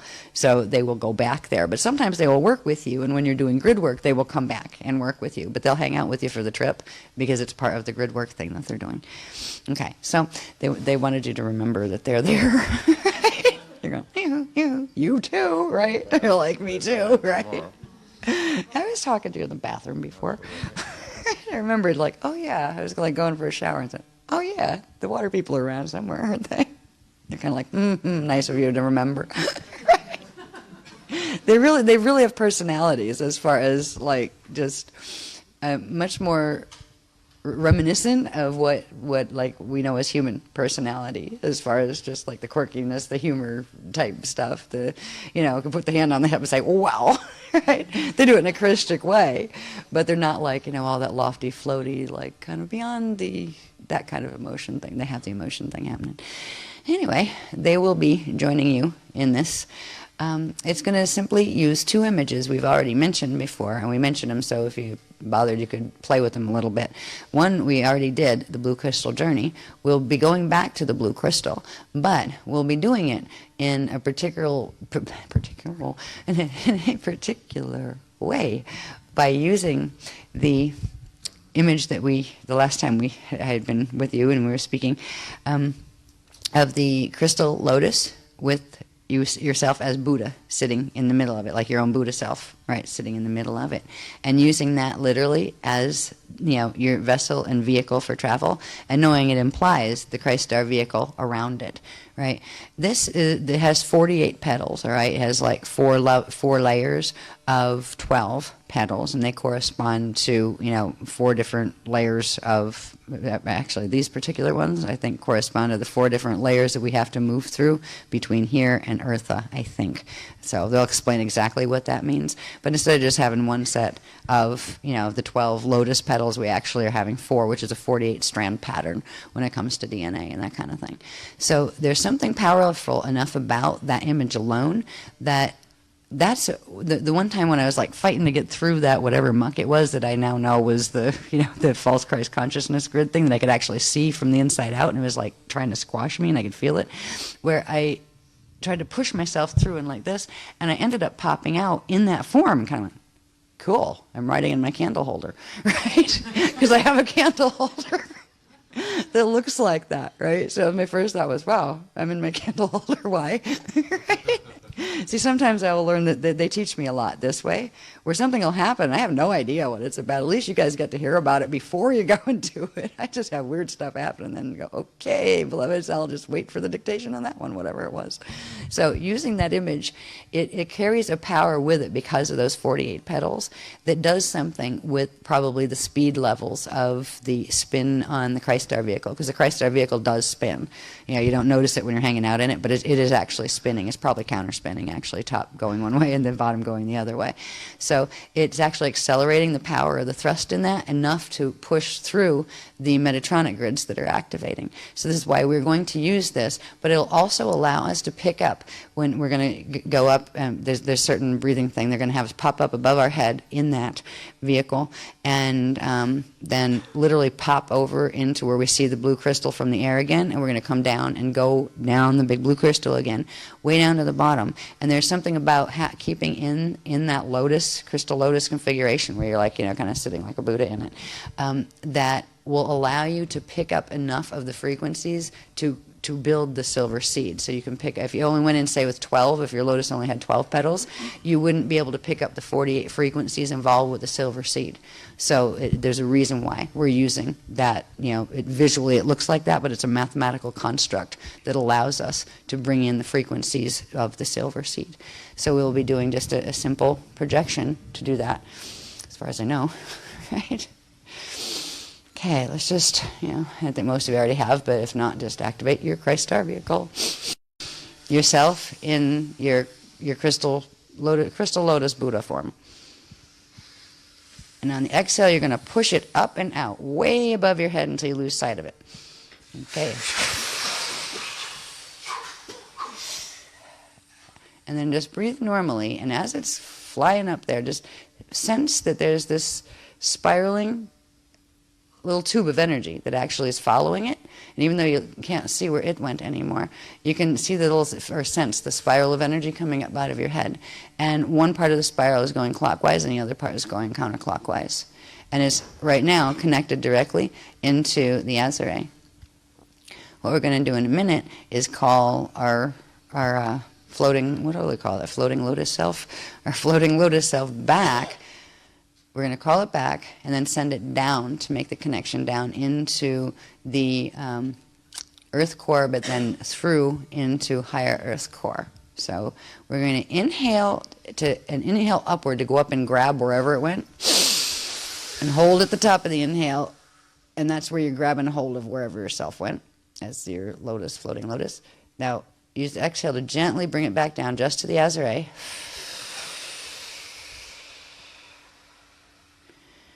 Station it there in the Azure for a moment. Now inhale again and hold in the Azure.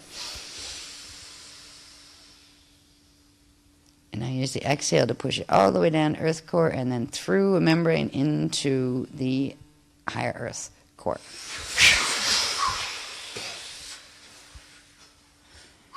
And then breathe normally for a moment.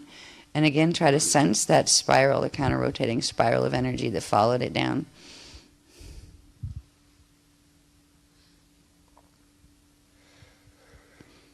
Okay, and now gently inhale it back up from the core, back into your Azure.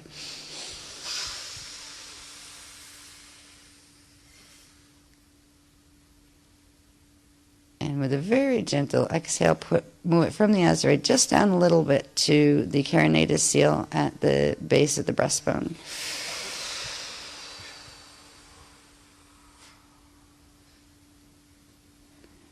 Now one more inhale and hold into the Carinatus.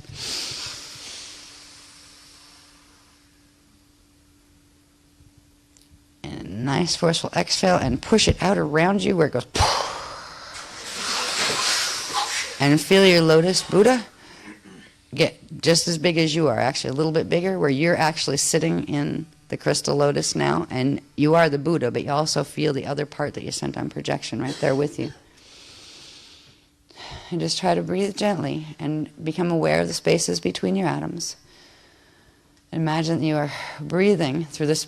There's a current of breath moving between the spaces between your atoms and the spaces between the Buddha self's atoms. And the Buddha self has already pushed a hole up and down through the Metatronic false Christ consciousness grid screening through the net. So imagine that hole, that space that you can finally get freedom through, is now opening into the physical body, into your physical cells as you breathe between that part that you sent up and brought back and the part of you that's still here in atomic form. Try to feel the reality of the crystal petals sticking up around you.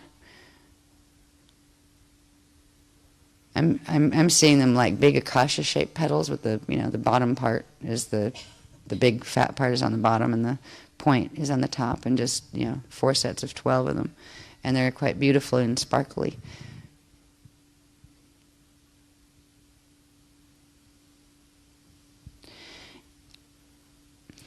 Now, what we're going to do is, from this place of blending with our floating lotus Buddha self, we're going to use the breath to actually transpose a place that we've been already into this reality space so we can bring it closer, which means bringing it closer to the physical atomic structure. Call to mind whatever images or senses that you experienced when we did the first blue crystal journey, and try to imagine that you're going to, as if you're coming in again, seeing it from above.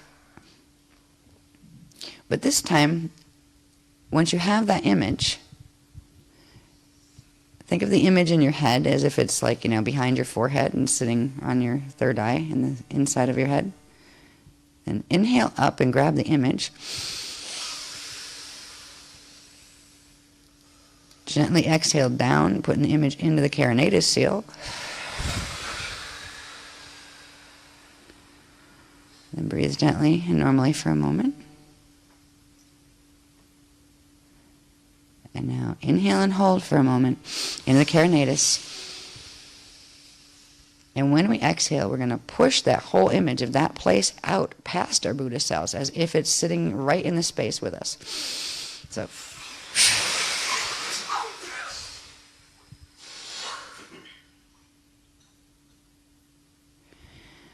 And just breathe gently now. And imagine right out in front of you, you can see, like not too far on the horizon, that big, beautiful blue crystal standing up there in its little volcano hole with its little green trees around it.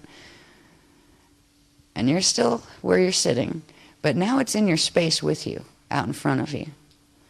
So what you're going to do at this point is we're just going to project our Buddha self as we were, and ourselves as we're sitting in the chair together. We're going to create a replica and send that replica into flying, almost like flying on a magic carpet, but we're flying in our crystal lotus candle holders. We're moving in the lotus, right? So inhale and hold for a moment into the carinatus. And on the exhale, move forward, a whole image of yourself just as you are with your Buddhas and lotus toward the blue crystal in front of you. And imagine that it's quite a few miles, actually, between where your body's sitting and where the blue crystal is. So imagine the part of you just projected toward it is getting smaller and smaller. And it looks like a little bit of sparkle dust as it's moving over toward the blue crystal. So from where we're sitting in our chairs, we should be able to see the blue crystal with lots of little sparkle dust. I'm not calling them space dust because it's not space dust yet. I'm calling them sparkle dust. In a circle again, let's assemble in a circle around the top of the blue crystal and getting ready to dive down in. So let's inhale here, and on the exhale, we'll dive ourselves down in the blue crystal.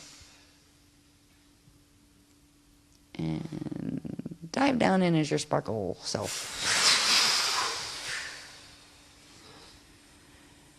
And then just breathe gently in your physical body and try to turn on your eyes of your projection body. It's a Jade body projection that we're doing, so we'll call it the Jade body. The Jade body floating lotus self. See if you can see. You're still in your lotus now, your crystal lotus, and we're all kind of floating down with our crystal lotuses right underneath us, sitting in them, and we're spiraling down gently through the blue crystal. Moving through the barrier at the bottom, you can see the kind of pale yellowy light coming up, and then we move into that, and it's so bright you can't see anything, and then you pop through the other side, and it gets more of the blue light color, and then there is the liquid water-like energy, the blue liquid water-like energy. Now imagine right there, the space expands on a horizontal plane where that water plane gets really huge, as if it's inside, as if the crystal like quadruples in size, so it's much, much bigger. And we're all going to go and float on the water as if our little lotuses, our little crystal lotuses, are little boats that we can sit in, and we're going to line up against the inside walls of the crystal on the water. Kind of float there in a circle. Because in a minute, there's going to be a vortice effect, which, let me see if that's counterclockwise or clockwise. clockwise. It's a clockwise vortex that is going to form in the center of the water that is there, and it's going to gently take us down on a clockwise motion to someplace else deeper. So just imagine that we're spinning, starting to spin. Try to see if you can feel the clockwise spin, which would be going from like your left to your right, then back, and then forward, left, right, back, left, forward, right kind of spin, right? See if you can feel the momentum with your physical body, and even let the body move a little bit in that direction, clockwise. As if you're going, your physical body, your physical atoms are spinning right along with your jade floating Buddha lotus projection. And at a certain point, the spinning is going to slow and stop. And we're going to find ourselves kind of like going, it's like a plop. And all of a sudden we're in air and not the water effect anymore. And we're hanging and we're kind of popping out of the bottom of the vortex one by one. I'm watching this and it's kind of, oh, this is neat. And we're going to assemble kind of floating in the air in this other space that's deep, deep down beneath the levels of the crystal we went to before. Excuse me.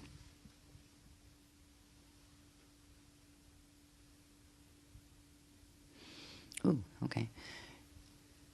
And now I'm seeing this huge cone shape of beautiful pale aqua light coming down and it literally is like the skinny points at the top, and it's coming down in this whole area of air that we're floating in beneath the water part of the crystal, and it's filling the whole chamber.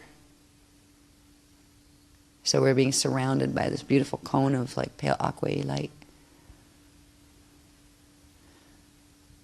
And down underneath us, at the bottom of the cone, it kind of like passed through us, and it's like a platform underneath all of our lotuses that are floating in the air.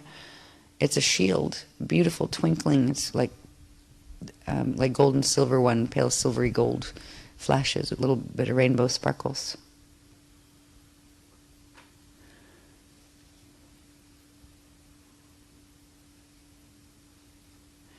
Okay. They're asking us to now see if you can sense that same thing occurring here, where this huge cone of pale aqua light has come down over the entire room. Like the tip of the cone you wouldn't even see. It's way up in the sky somewhere. And even the parameter of it goes outside of the room. It would be the bottom would be a circle so big that you wouldn't see it, the edges of it in this room. And it's going to sink just a little bit down into the crust level of the planet. And that's where that shield will be, the sparkling shield at its base. They would like us to try to simultaneously keep in mind our lotus self-projection and also our self here in a dual focus, and inhale and hold from both places, drawing upward from that shield that is now in the earth crust, but also in that place inside the crystal. So inhale up into the carinatus.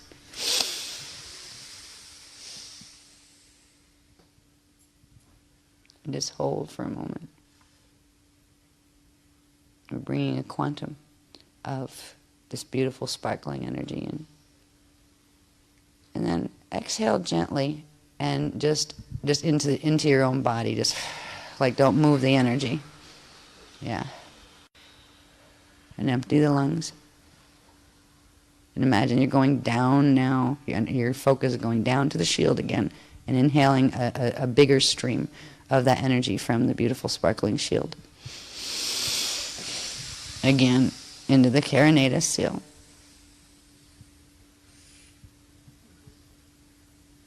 And hold, because while you're holding, it's actually keeping the line open, so it's feeding more energy in. And then gently just release the breath.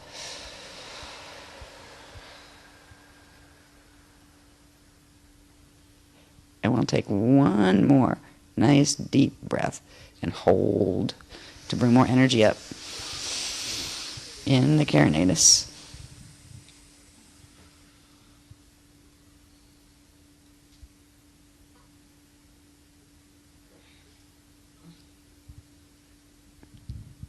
And do a little tiny bit of an inhale to bring it up now to the Azare. And then release from there gently.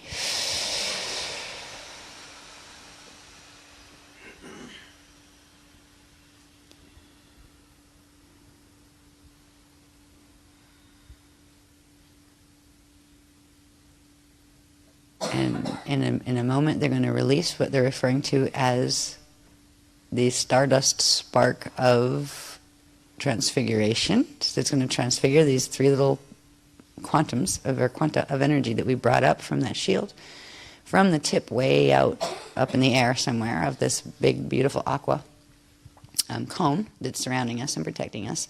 They're going to send a flurry of aqua and kind of indigo bluey sparks.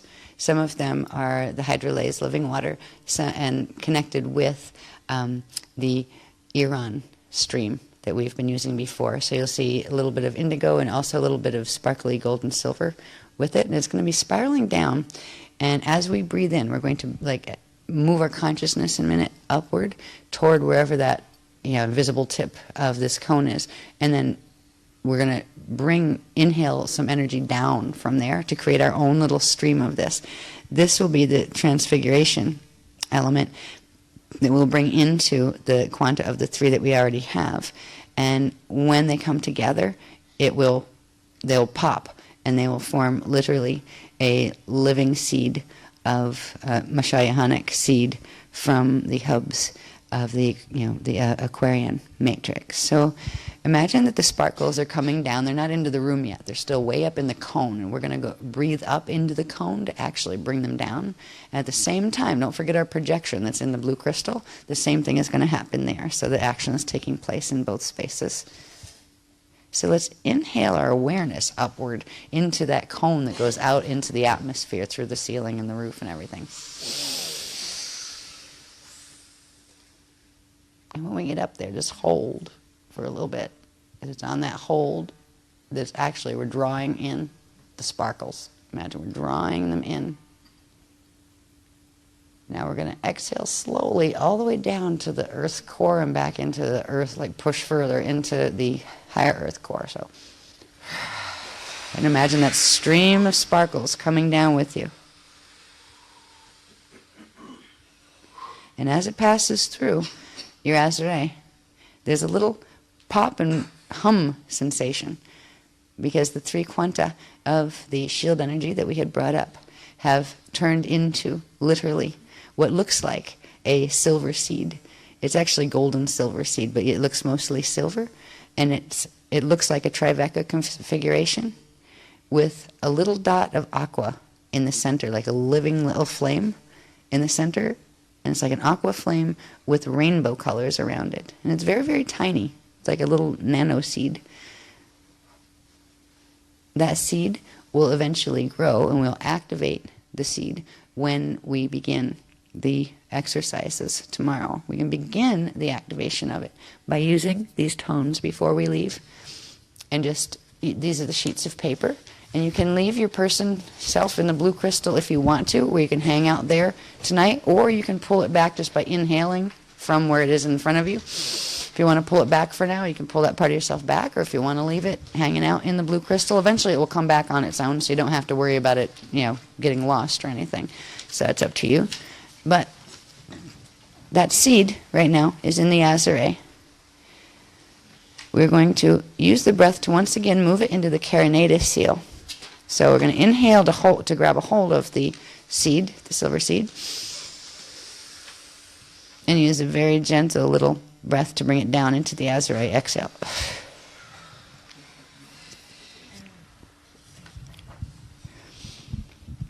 Okay. I have haven't said these out loud yet either, so we can say them slowly together. Where it says 3 times, we only have to go through this thing once, but where it says do it 1 time, you say that 1 time.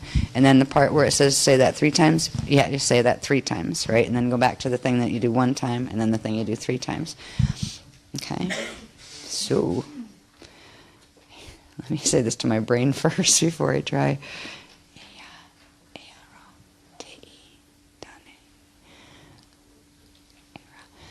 Okay, I'll say it first, and then we can say it together. I think that will be probably the easiest, because I have to trip over my lips a little bit, too.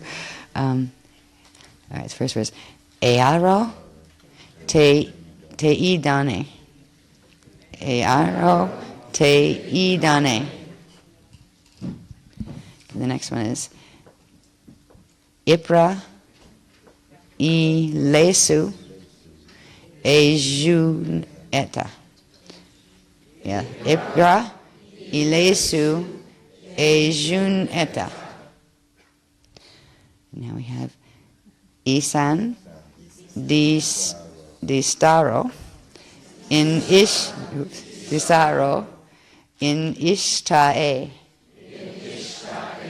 And 2 more times on that. Isan distaro in ishtae.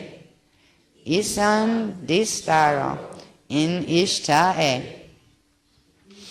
Just breathe for a minute. That was 3 altogether, I think. Yeah, I said 3. Okay. Yeah, and just breathe a bit there. Kind of.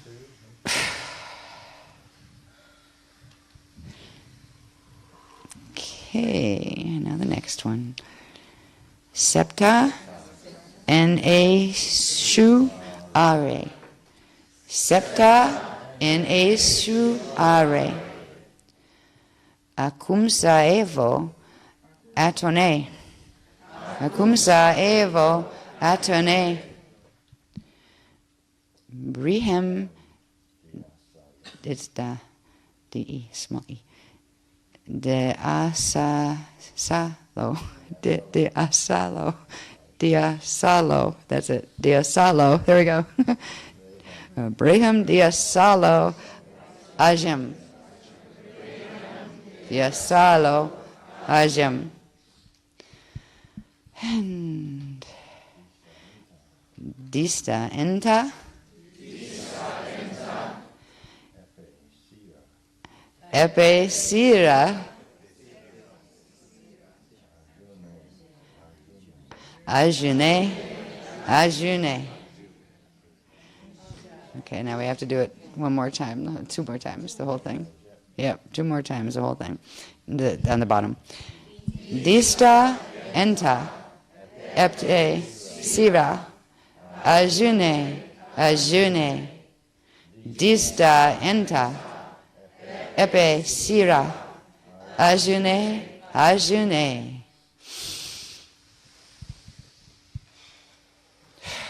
Ta Asia inta dore.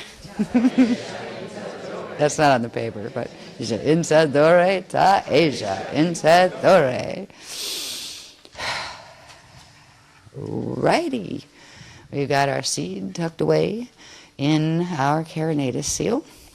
We will be meeting at whatever time, but we're coming with you to, do the circle tomorrow in a parking lot, I think it is. Yeah. Yeah. If anybody asks, we just like to sing to buses, Whatever. Anyway, and then I don't know how long that's going to last, because I'm not too sure how far it is from here. But then we'll do you guys will be going to dinner, we'll be still working, and then we'll come back for the 9 to 12 again, I think, tomorrow night.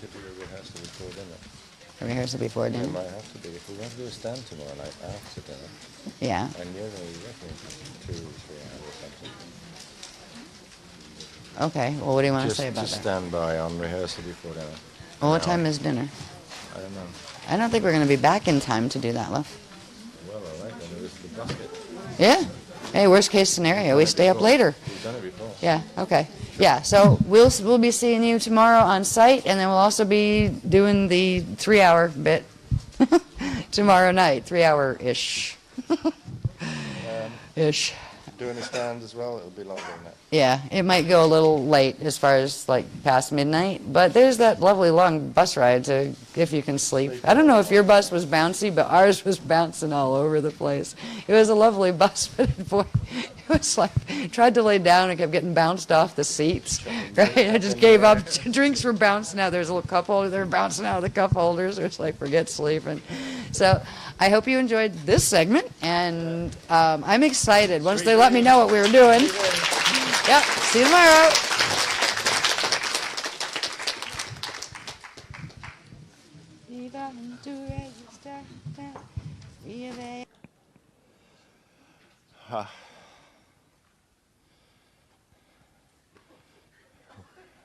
Where'd the tape go? Holding it down? That's a good plan. I never thought of that. Okay. Right. Schedule is changed slightly. You will see in a moment that there's been a little competition in our apartment for who gets to use the only laptop. And I didn't win. So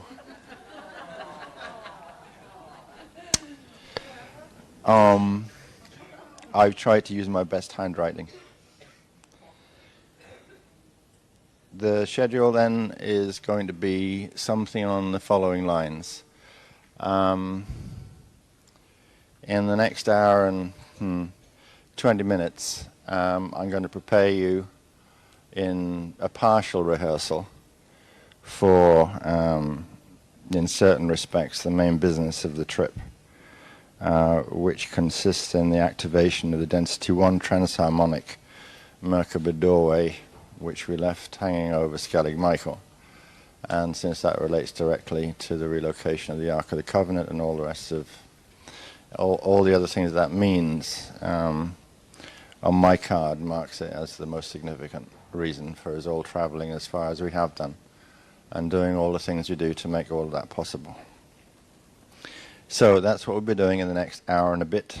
Darlene, who's not feeling at all well, bless, is doing her best to line up a bit of a short notice coffee break for you after we finish the rehearsal, because it would be a nice thing to do, and also because it will give my friend another half an hour to spit and polish on the text, because it's a bit tech heavy almost all of the evening. There's a little bit of technical explanation to deliver this evening, but the majority I think is coming on Saturday. So it's all going to be pretty much floor work, just maybe a few mile hours, not many, even if there are going to be any. I don't really know yet. So we should be through by about 3 a.m.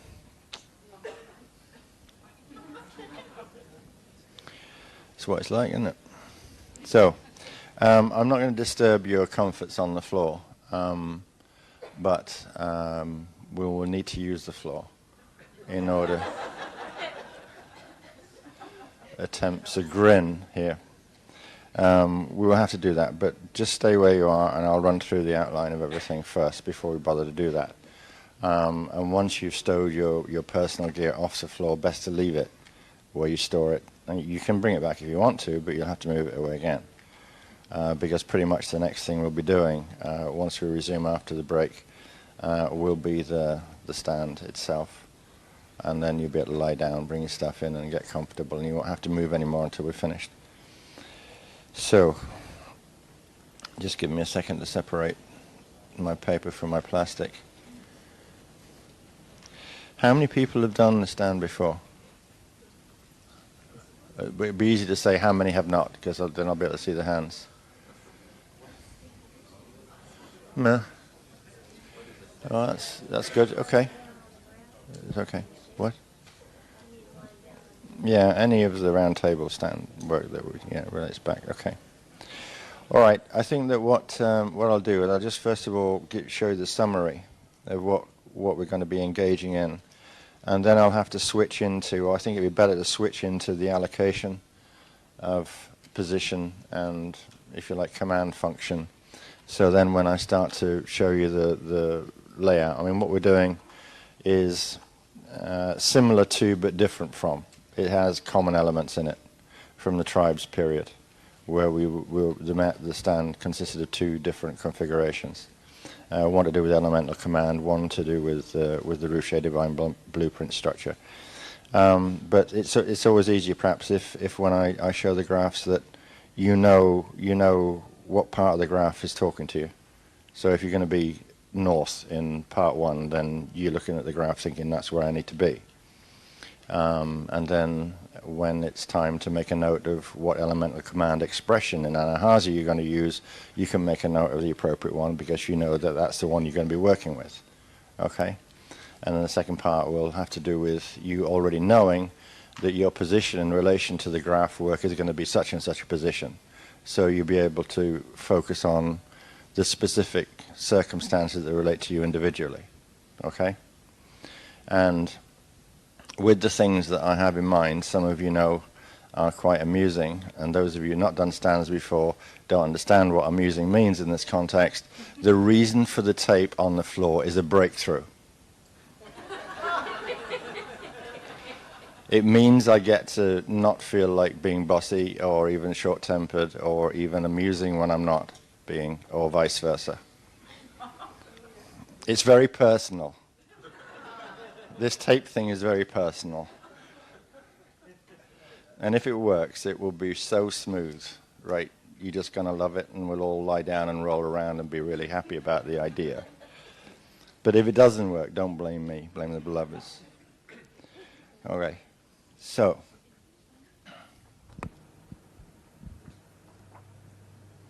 wait a minute. It's only when you get promoted to speaker 1 that you get anybody to do these kind of things for you.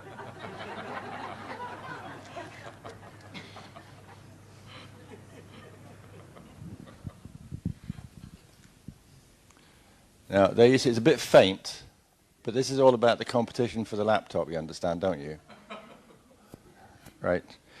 Now, if you're too far back in the room and you can't really make it out, what it says at the top is sphere of the arc stand commands, quote unquote, like a generic expression for a catch-all for a lot of things. So part 1, the part 1 section is where we'll be sitting in a shape that I've yet to show you, and where each of you will be assigned a relationship with an elemental command tone which corresponds with the 4 cardinal directions. Also corresponds with a thing called a witness. And I've just remembered that my assistant forgot to bring down my bag of things. But we don't need them quite yet. But we have witnesses which actually occupy the center point of each of the 4 cardinal positions. And when we get to the point, then we'll just decide in a democratic way, like saying, will you please take care of this and light it, or whatever it is you have to do with the thing to get it alive. So the first part is sitting. So the first job to do is what I was touching on, is that once you know where the circles are, each of the 4 witnesses which will be used will be placed in the part of the room where the group that is the North group will take care of the witness, put it where it belongs in the middle, will do whatever has to happen, light something, fill something, whatever is necessary. And then everyone will sit down around facing the witness in the center of their respective position. Once there, we'll officially open the sphere of the arc stand and perform the Crystal River prayer together. Having done that, we'll do the Son of Aurora together, 6 rounds, starting at a slowish pace, but finish up going real lickety-split, building frequency like mad. It's something we haven't done for a long time, but I really like it when we do it like that. Then there'll be a period of time where we perform the elemental command tones, and they're the things that everyone who is North will say the same thing, and I haven't shown you what they are yet, so you don't know what I'm precisely talking about. But each of the cardinals have their own elemental command tone. And then we'll finish part 1 with just however many rounds of Un done as melodically as we used to do them in the 12 tribes until we feel as if we're done, essentially. One thing about the command tones, and I'll probably tell you again when I show you them, is that once you're assigned them, and once we complete part 1, you take these particular command tones to your positions in the actual stand configuration, the Ruchet Divine Blueprint configuration. Wherever you go, wherever you're assigned to go, you will take your command tone into the position. And there is a point when, if you like, the command tones then get scrambled, get all mixed up, because everyone's mixed up within the Divine Blueprint configuration, and that's fine. That's how it's supposed to be. Okay? So that, remember, you'll be using your elemental command tones in two different physical situations. One sitting down in the four cardinals, and the other one when you're standing up in the actual stand. All right? And you'll have to perform it in slightly different ways. So, having relinquished our sitting position, we stand up and we go as orderly as we can into the ruche positions that we've been assigned, whatever point number or signet you've been given for that. And this wonderful stuff called tape, which did have numbers written on it. And if anyone's got squiggle bum and you remove the numbers, you're really in the poo. And the very least you'll have to do is go and stand in the corner and try and remember what that number was that you can't see anymore. And if you get stuck and you're really nice, I might help you out. So, assuming that we haven't rubbed the numbers out, and assuming we can get everybody to form a circle around the respective numbers that are there on the floor on the tape, having got ourselves settled down and brought purpose to mind, we will then actually begin assuming there we are, all of the members of whatever point signet 1, if you like, will be standing in a circle facing inwards around the number 1 that I hope is still on the tape. And in that position they will perform their command tones, and they will rotate according to where they are within the actual stand grid. All right? And I'll tell you which direction you should be using. If you're in a 3, 6, 9, or 12, you'll be rotating one way. If you're in the other numbers, you'll be rotating in another way. All right? But you'll be using the command tones doing something like this. Just simply, very gently, very easily, quite slowly, but just doing the command tones over and over again. That's the first thing you'll do when you're in the stand. Then we get into the thing that's kind of different, because this is the first time we've used a spherical rotation involving 3 spheres. And there's the usual one, which is formed by the inner points 3, 6, 9, and 12. There's the outer one relative to the inner one, which is common. That's formed by all the other points. And instead of there being sentinels, as there have been on occasion, even back to the earliest days in Sarasota, there is a large ring that actually surrounds the entire stand. And they rotate in different directions. Okay?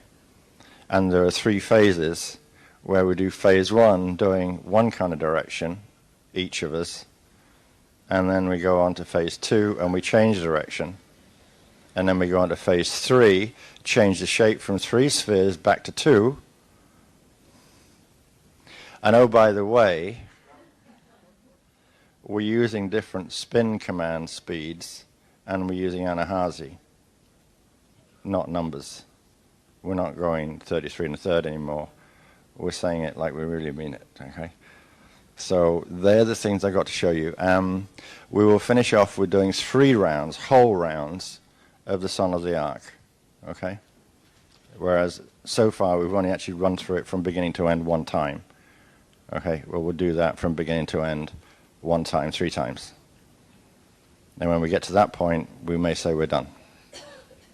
Okay? So what does this horrid thing look like? Well, not nearly as challenging as I make it sound. But before I go there, pen and paper at the ready, please. All of you. If you have to run off and pick one up, that's fine.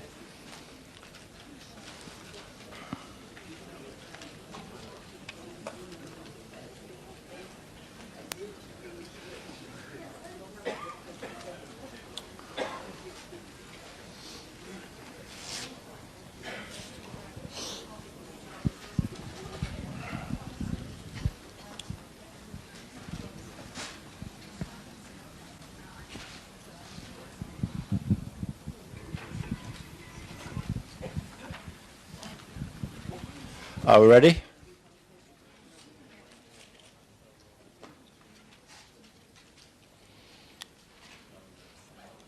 Okay.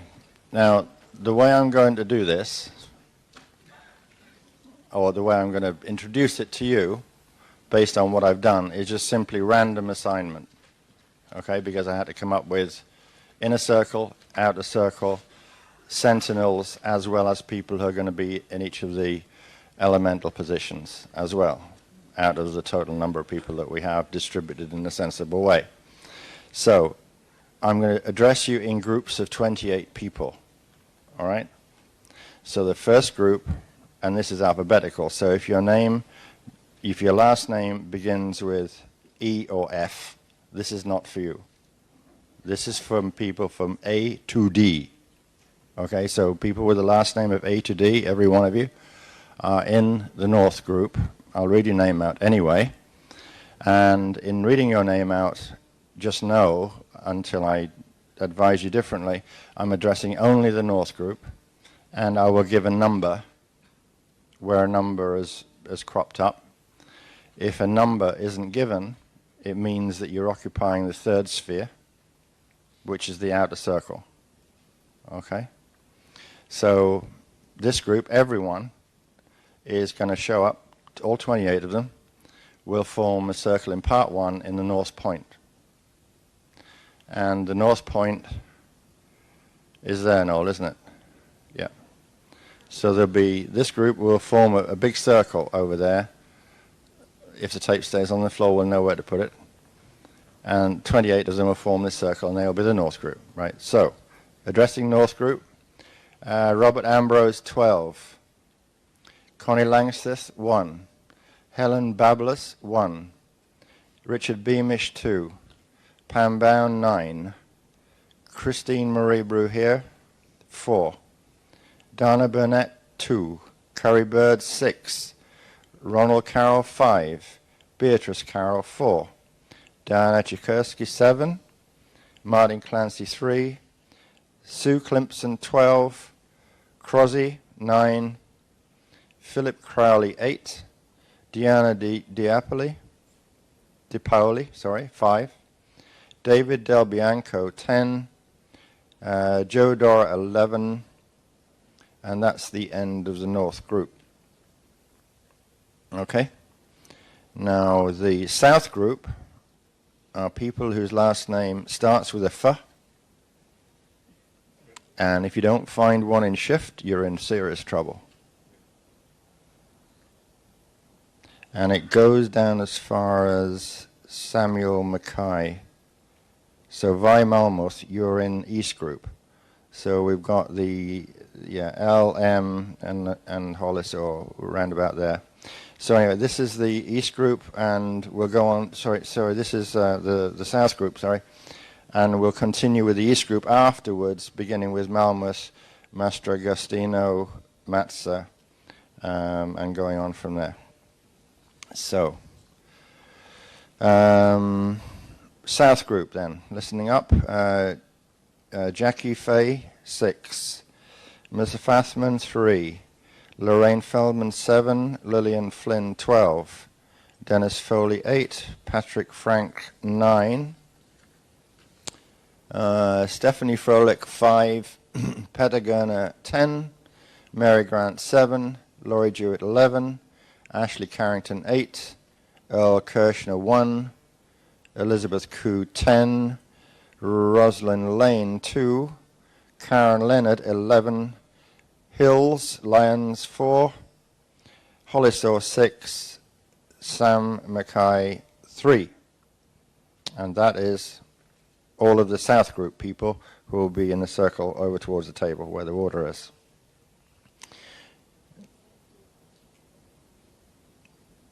Okay, everybody all right? Yep.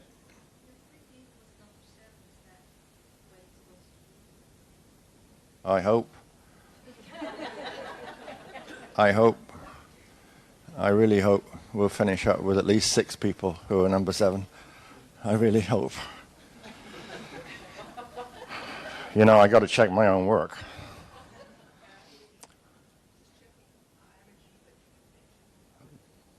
I didn't mention the G. You're in the outer sphere, my lovely.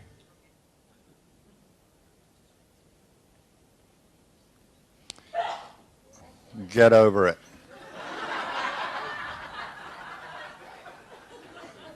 Bloody attention grabbers. It's been a long day. Okay, easterlies. Beginning with Vi Malmuth and going as far as the Rutger people. Rutgers. Okay, East Group. Vi Malmus 1, Joanna Matza 4, Nellie Mildick 2, Martha McIntyre 4, oh, that Maria Moore, minus 12, Pamela Moorkins minus 99, Celine Moorkins, couldn't think of a number to fit you, 6 will do. Fraz Rooney, 3.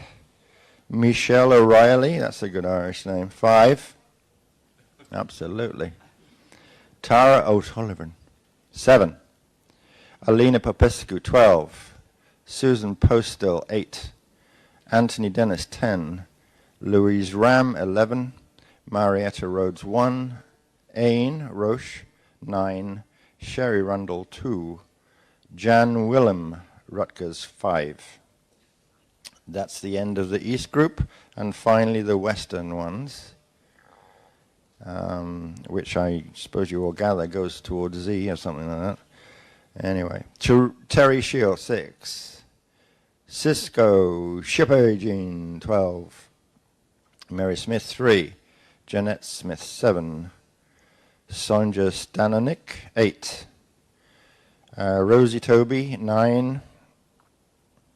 Wiz Tobin, 6. Maria Vandenbrink, 10. Petra Van Saben, 11. Jason Belting, 1. Carmel Walsh, 3. Rosa Cedar, 2. Billy Wilbanks, 4. Jenny Wu, 5. Sorry to separate you. Derek Pendleton, 7. You'll get over that. Rita Yakubov, 11. Rest will do you good. Harmon Zilstra, 8. And Jazina Saini Zilstra, 10. And that, here endeth the lesson. So, what does all this really mean?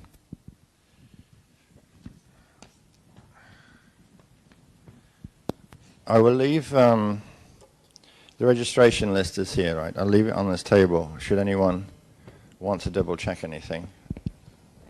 Often we have 1 or 2 people who go to the bathroom and come back and they can't remember who they were.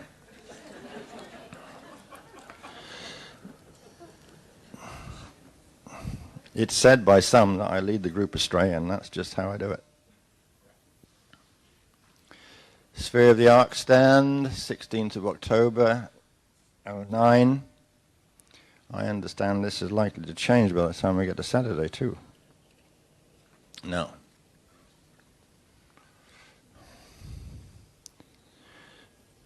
I'm not being cheapskate at all, actually, but given the accessibility of laptops, computer programs, and printers, I've been quite economical about the approach to this. Now, this little guy here, you see, says part 1. And this is the part where we're sitting down. So, what this is doing is representing the 4 elements, okay? If you pick this up and you put it down over the ruche, you see these little dotted circles here? Okay, this is this guy, the part 1 positions picked up and put down, excuse me, and put down right over the stand configuration where the tape is. Okay, so I'm going to talk about this just this way, very briefly, but that, as I've said, actually sits on the floor where these guys are. All right. Now, in order to get yourself oriented, is that we, for the time being anyway, continue to set the stands up with a 6-point aligned in the southerly direction. Okay. This is drawn this way because it's very easy to draw it this way, all right? But essentially, to fit this room, it has to be turned 45 degrees. So this is south, and that faces the table over there, just so you know where it is.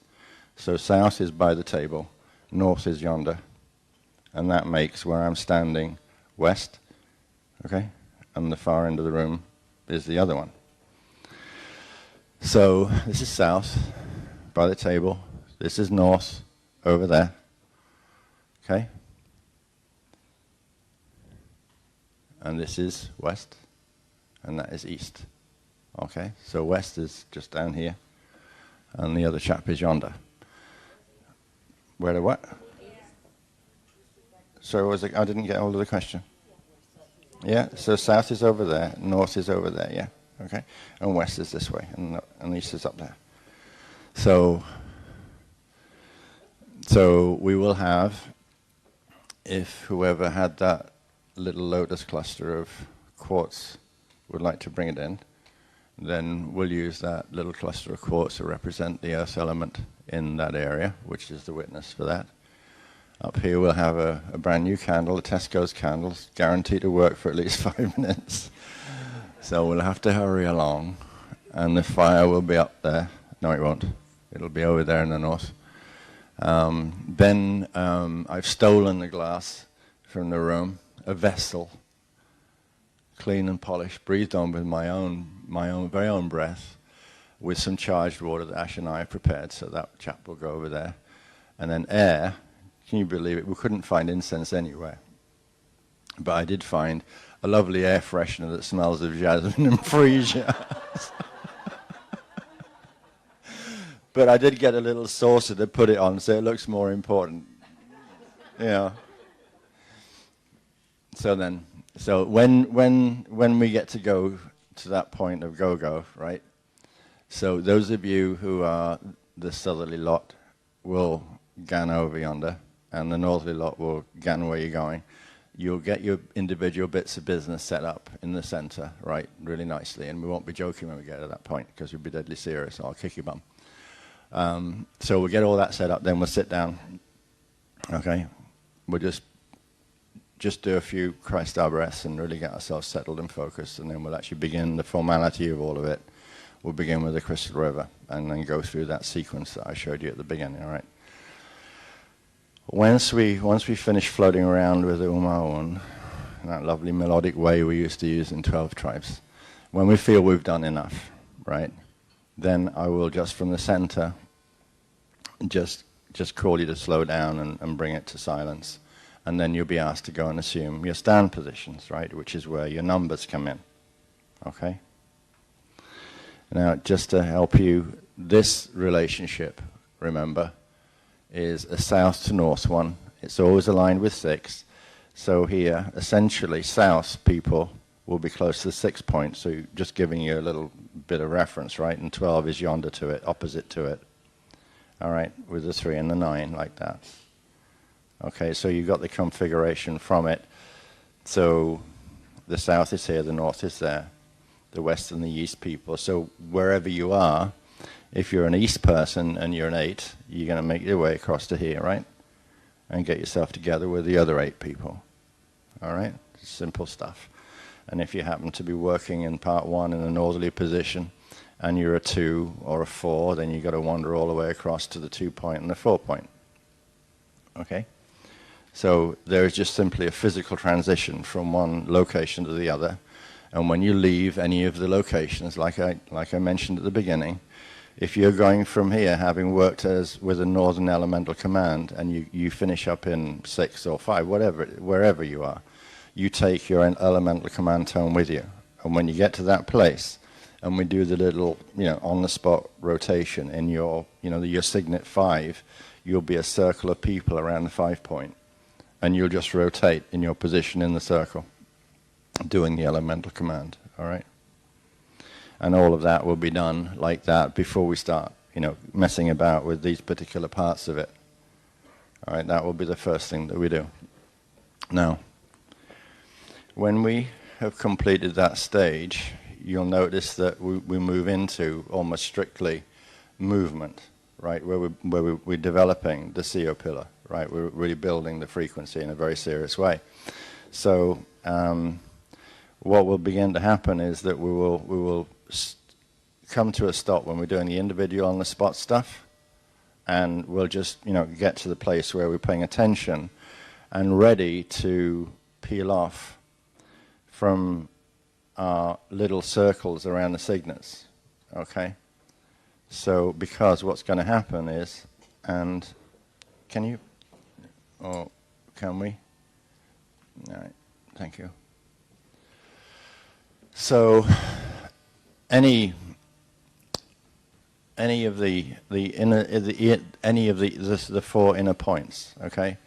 Let's just say we have 6 here, 12 here, 9 and 3. And these guys are going to rotate clockwise, just this inner circle. But you have a circle of people here, a circle of people here, one there and one there. So what has to happen is that this circle has to unwind in all 4 points at the same time. So it unwinds with one person almost like rotating around their own circle and coming onto this line, as the other one is rotating and coming onto the line. This one's already rotating and coming on the line. And then this little line starts to unwind until everyone is actually moving around their circle. The same thing happens with the signet points that exist on this circle here, okay? The third spherical group remain as a circle all the time.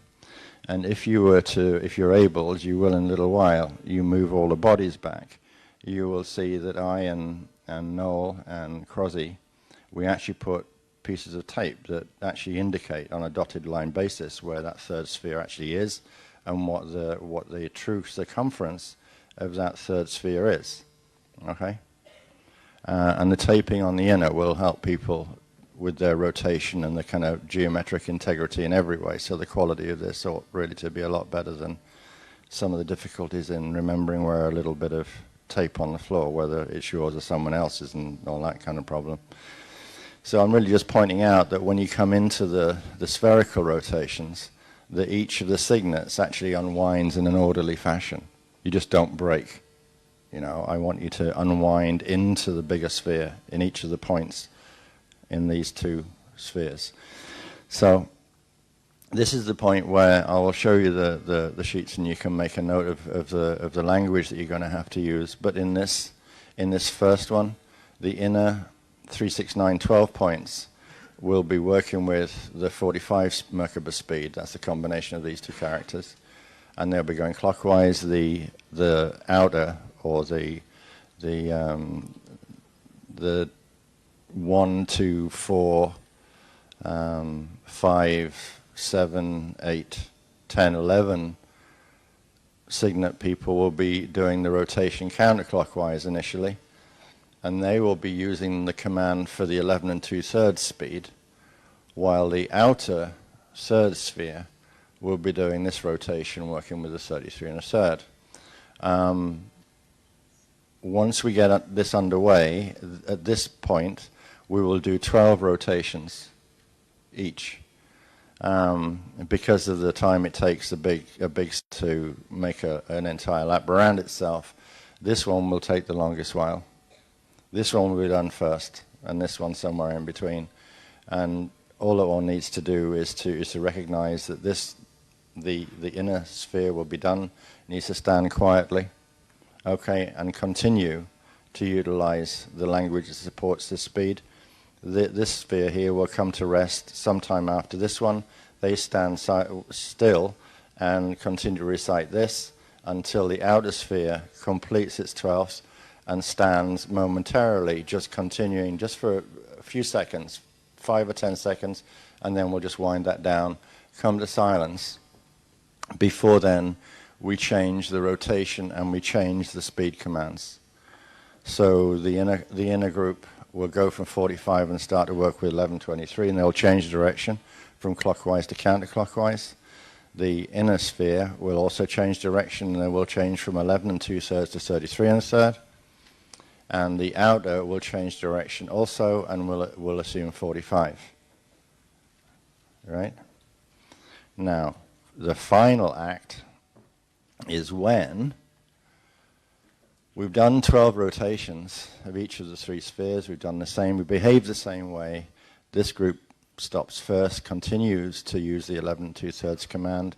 This one comes to rest sometime after the inner one, continues to use the 33 1/3 command until finally the outer sphere, using the 45, comes to rest on its 12th and final rotation. 5 to 10 seconds of using the speed command here, that's all, and then we all just come down to silence, right? Now, from that point, the third and final moment is when the inner sphere and the outer sphere join and create one. Yeah, this one and this one join together. And it will be, there is no technical significance or reason why we should do anything but have the middle sphere just move out and merge with the outer one. And the particularity of position, as far as I'm aware, is not significant. In other words, you can just move directly and occupy the first space you can on the outer, right? So just this one here just moves out and forms a nice big circle here, and everyone performs the 45 instruction. The only point of difference is that the outer one rotates in the counterclockwise fashion, which is this relates to the Adare side, yeah. And the inner one rotates in a clockwise fashion. The rotations in the final stage will be 24 rotations, not 12.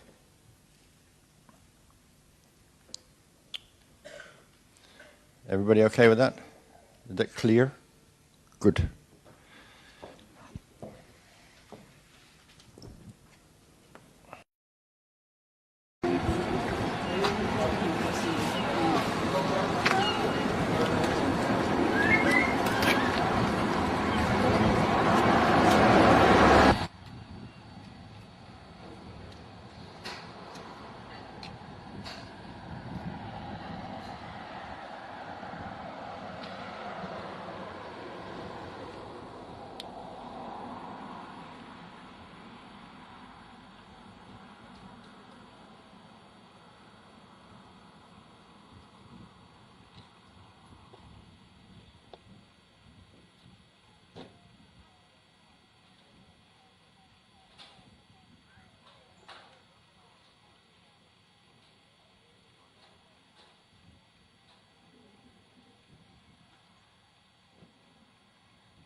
Stands that we got last night of the Song of the Ark of the Covenant, and we don't have the music for it yet, so we'll just repeat that as we did last night.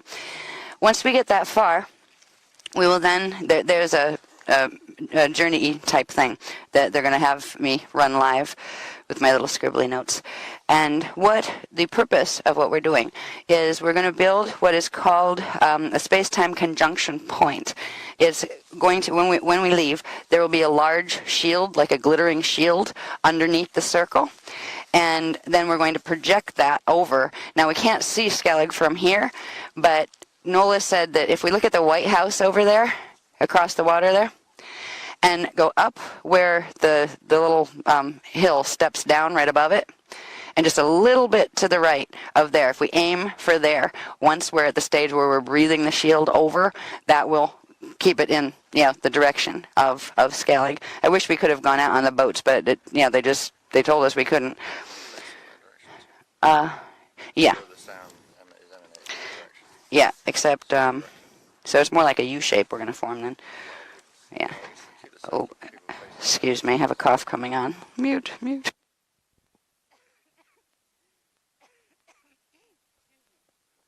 Spares your eardrums. Right. But, okay, yeah, that's true.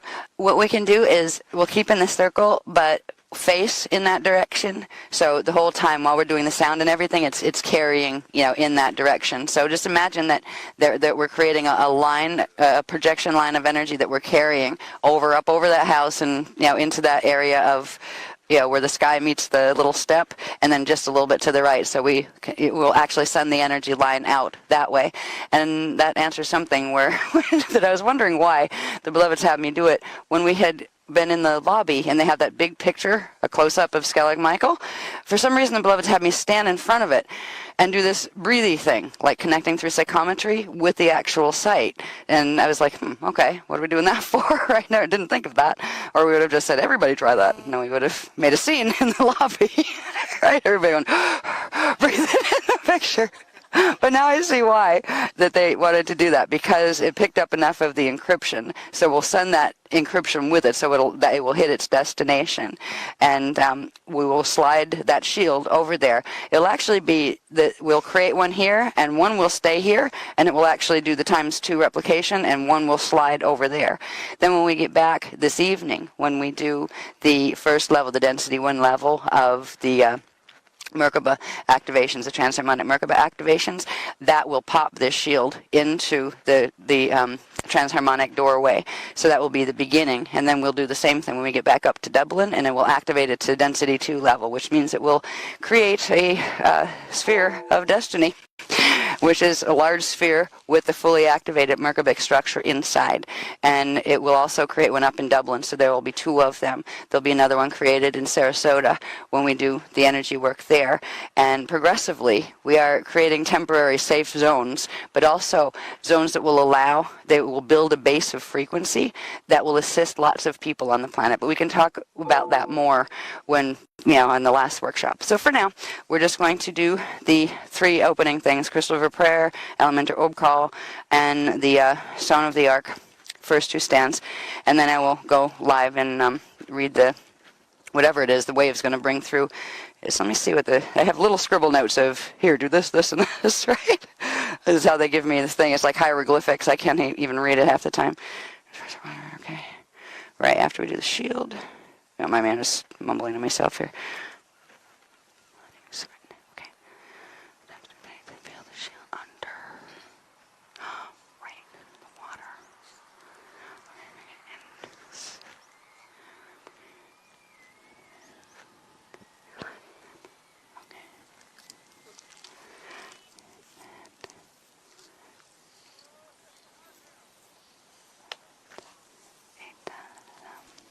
Okay, there's one little part at the end after we do this sort of meditation, for a simple word. After we do the meditation thing, we shift the shield over, and as we close, there's a little thing we say only once, and it's not on, we didn't have time to put it on anything because they gave it to us this morning. It's the words,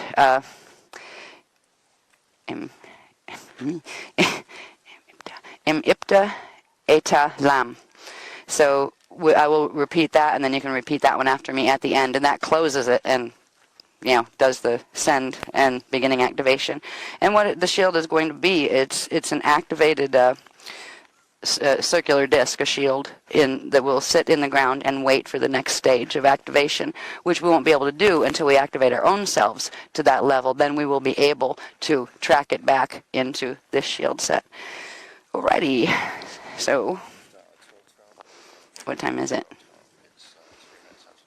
3 after 12? So we can start now. Yeah, we don't have to wait till 12:12. Yeah. Okay, Crystal River Prayer. Bless the people who've memorized the Crystal River Prayer. I'm not one of them yet.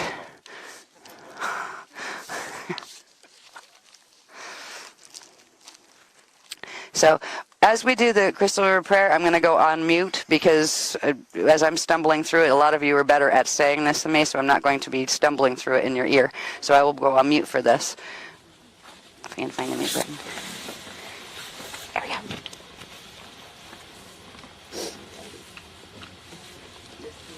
Do your Christ star breath.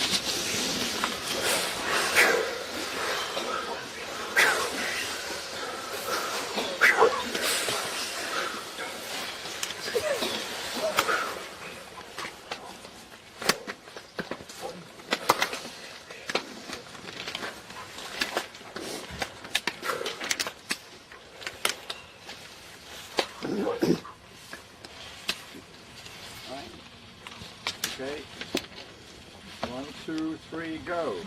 Venture Isen Tao Rehaveo un Cristalo Iraho Etana Have Itutore Enshae Nuvoite Entaro Sivablene Urtu Encale Dehini Deva Esalazo Enduetra Donaquari Dehiurto Stradila Urentaro Dehetur Cum sai ho duritata aquias cristale, cum sai ho duritata aquias, cum sai ho duritata aquafari, cum sai ho duritata aquares, cum sai ho duritata apur, cum sai ho duritata etane, cum sai ho duritata iane, cum sai ho duritata anima horte,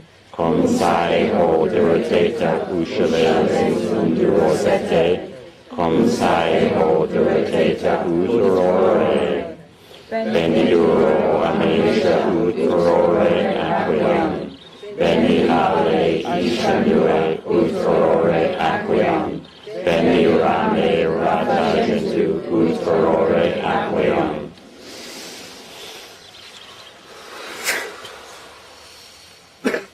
Bring forth now the crystal river of eternal first creation. Bring forth now the healing waters of Edom Shadi. Bring forth now the gentle wind song of the sacred unison. Bring forth here the radiant starlight of the eternally starborn. Let the crystal river flow unto my doorstep. Let the crystal river cleanse and heal my soul. May the crystal river love song all embracing emerge now from my crested crystal core to softly call me home.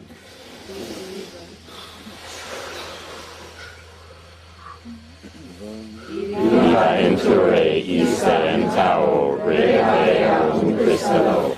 Viva enture ista entao reavea un cristalo.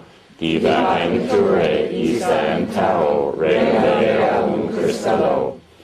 Ashalom Tai Kashadur, Ashalom Tai Kashadur, Ashalom Tai Kashadur.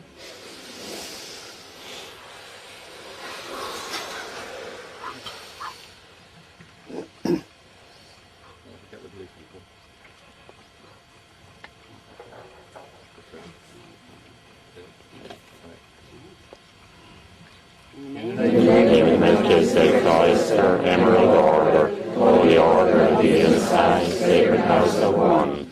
In the name of the Councils of Crystal Lake, in the name of the Councils of Crystal River, in the name of the Councils of Aurora, in the name of the Child we call upon the Christian powers of Shai we call upon the Christian powers of the Shai we call upon the Christian powers of the Aquael.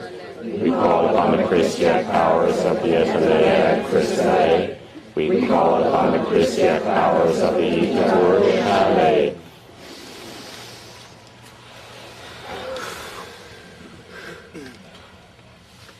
We now command the imposed powers of aurora light. We now invoke eternal cursed Son, to co-create, release, and renew this place.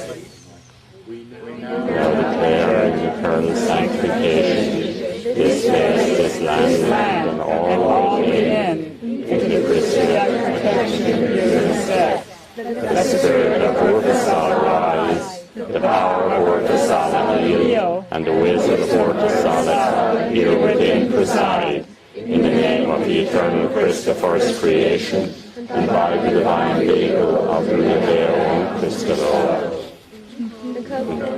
Open Christian grace in absolute humility, absolute love, and absolute forgiving, and only in absolute service to the eternal Christ and its ever-loving healing devotion to all life everywhere. We banish now from this sacred place all that is unwilling to receive the absolute cleansing of Christ today, within the confidence of divine right order and divine right timing, as only eternal God's source can know. Loving Christian service, we offer release and host arrangement to all those present who are in need and seek to heal within the sacred cleansing field of Urtasala and the eternal divine flows of the real Deo Christos. Christian reverence, joy, and gratitude for the unceasing love and mercy of the one source most divine. We end now and complete this Christian sanctification and salvage rite of reclamation in the name of the one true source God eternal, in the name of the Christ divine, in the name of the real Deo Christolo, in the name of the councils of Christolay, in the name of the councils of Crystal River, in the name of the councils of Aurora, in the name of the Melchizedek.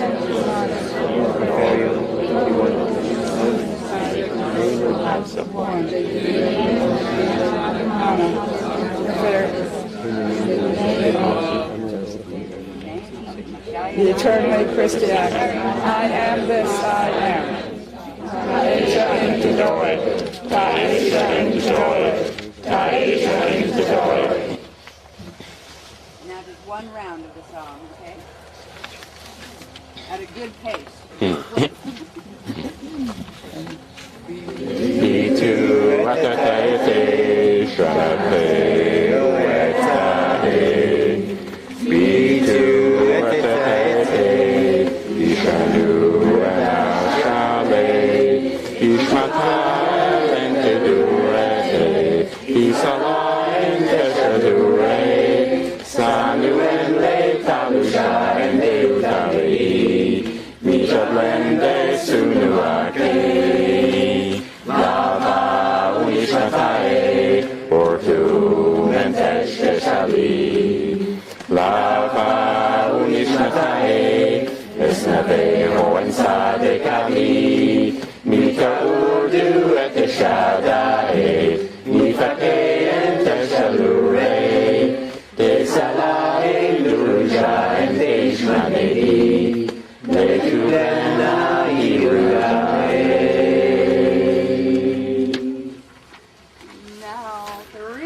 Of the elemental orb call command. You on mute? Yes. Okay, I'm still on mute.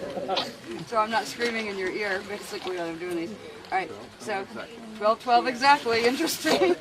Okay, 3 rounds of the elemental orb call for those who know it. Else I will put this on for those who might not know this.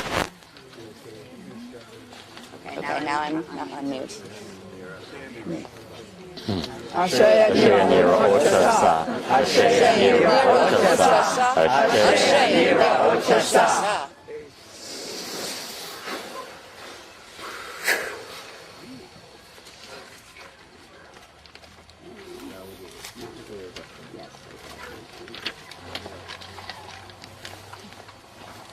I'll just tune in for a moment here so you don't have to hear me stumble over these words in your ear.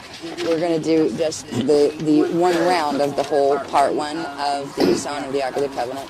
And where it says 3 times on the sheet, we repeat that 3 times. Don't have the music yet, so we'll just do it as a song statement. So you can start at the count of 3. 1, 2, 3. Earo te idone, Ibra ilesu ejuneta, Isan disaro inishtae, Isan disaro inishtae, Isan disaro inishtae.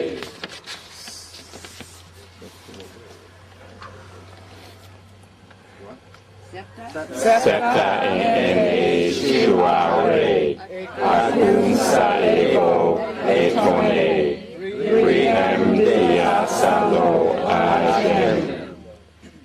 Disa enha epe sira, ajune, ajune. Disa enha epe sira, ajune, ajune. Disa enha epe sira, ajune, ajune.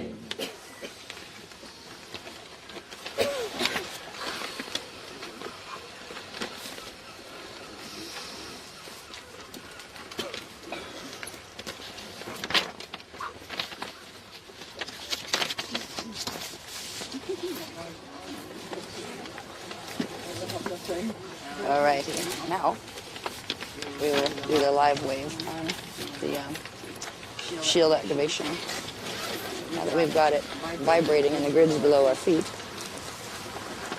the first thing they're asking us to do is to just close our eyes and visualize under the entire circle and sticking out about 6 feet all around the circle past where we're standing, that there is now a shimmering shield, circular shield, that is about 4 feet thick, they're saying. I don't know if you can hear me, I have this down under my chin. It's about 4 feet thick, and it's down at the area where the crust touches the mantle. So that's actually where the shield that we've created is located, and that's the plane that it will shift out on.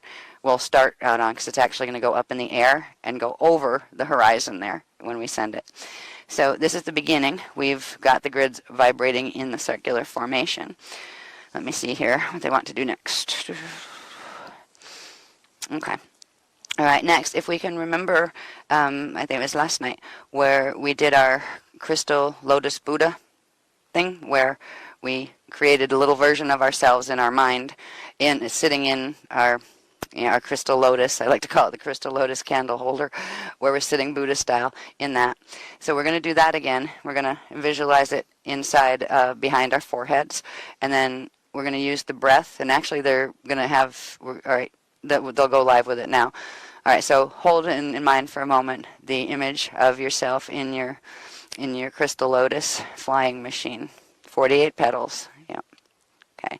Now we're going to inhale and go up and grab the image in our head and hold for a moment. Now we're going to gently bring the image down on half of the exhale to the Azure. Hold for a moment. And then we're going to use the rest of the exhale to bring it down just a little more to the carinatus seal at the base of the breastbone. And just breathe normally for a moment. And now once again, we're going to clear the hole in the net screen in our fields. So we're going to inhale and hold that flying Buddha image. And on the exhale, we're going to push really forcefully upward and send it way up where you can't see it anymore.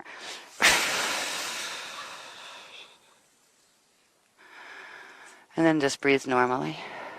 Let it sit up there for a few moments.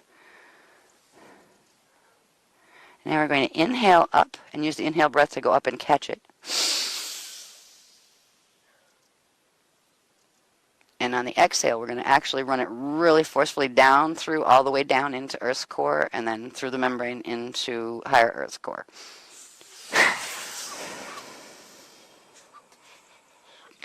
And at the bottom of the exhale, just leave it there for a moment in the Earth's core.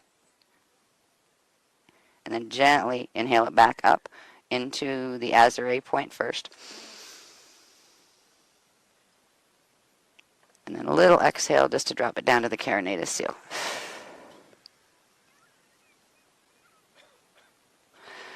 And now we're going to inhale from a 12-point inhale from your field around you, the Illyrian chamber lines. And imagine like a big sun rays, 12 sun rays around you in your field. And you're just going to inhale energy from those 12 rays into the carinatus seal and hold for a moment.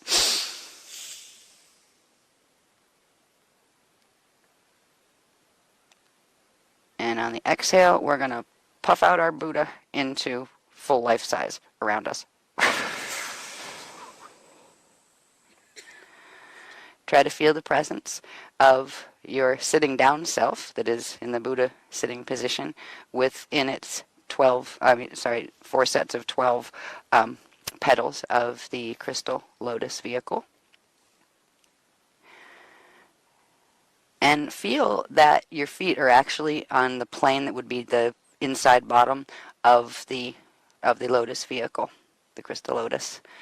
And we're going to use an inhale breath to bring that plane up, where we're going to bring the crystal lotus with the Buddha up to the plane that comes out from our Azare. So straight our arms out, straight to the side level. So we're going to use the inhale to bring the whole crystal lotus up around us. And it's quite large. Try to sense the size of it. It's quite large. And just kind of inhale and bring it up.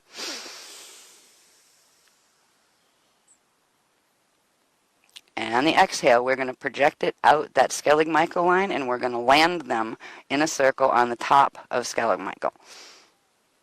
All right, and exhale now, fly.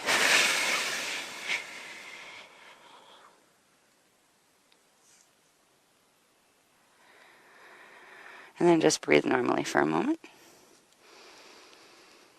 Try to sense your crystal lotus flying Buddha vehicle self just landing over on the ground as we came in from the air, and you're just kind of landing on the ground, and we'll be sitting in our Buddhas in a circle, like a circle of these beautiful crystal lotuses.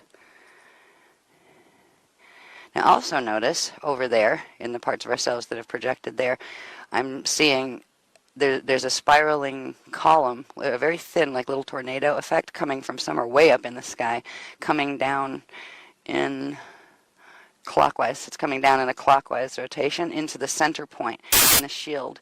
And it's also because when we do this projection from the space we're in like this, we're actually combining the encryption of 2 space-time locations into one. So it's actually coming down here in the center too. I think it's right behind you, actually, right behind us. So this is the beginning of activating the shield. Now, we haven't floated the shield underneath us here out there yet, but they will be the receiving committee, ourselves out there. Okay, now just breathing gently. Imagine again that, if we can recall from last night, that cone of aqua blue light that comes down over the entire group. All right, imagine that we are going to, when we breathe next, when we do an inhale, we'll go up and grab it, and on the exhale, we'll actually bring it down. It's a huge cone that will come down over the entire group, and everybody will get their own little cone in their Christ Star vehicles as well, and the same will be happening with our bilocate selves over on Skellig Michael. So let's inhale up and catch the tip of that cone way up in the atmosphere somewhere. And gentle exhale down, bring her in.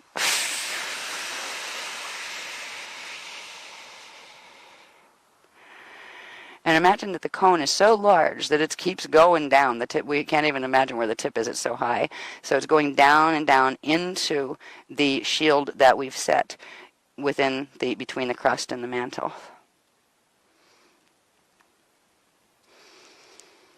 Okay. Now, let's just breathe a couple just general breaths. And as we breathe, notice that a spiral of electrical energy also activates in the top spiral of our Merkaba vehicle, actually, but it's just a small stream, not like the full Merkaba vortex. And it's coming down through the chakra at the top of the head, the 7th chakra, and moving all the way down into the shield, down between the mantle and the crust.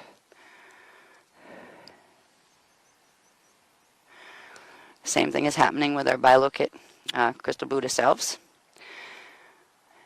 Now try to get a sense. This is why I'm wobbling. If anybody's noticing, I'm kind of swishing from side to side. The shield down in the mantle is actually starting to turn into kind of a liquid gel effect. And it actually reminds me of bubble wrap, like the large bubbled bubble wrap, where it's made of like lots of these orbs of water, but they're actually full-sized, like they're about the size of large bubble wrap, but they're not as hard plastic like that. Yeah, they're liquidy, kind of like a combination of bubble wrap and fish eggs, actually, but they're translucent. They're like see-through, kind of like pale, clear color. I know what they remind me of, those things they have here in Europe that they use to hold water for plants in vases, whatever they call those.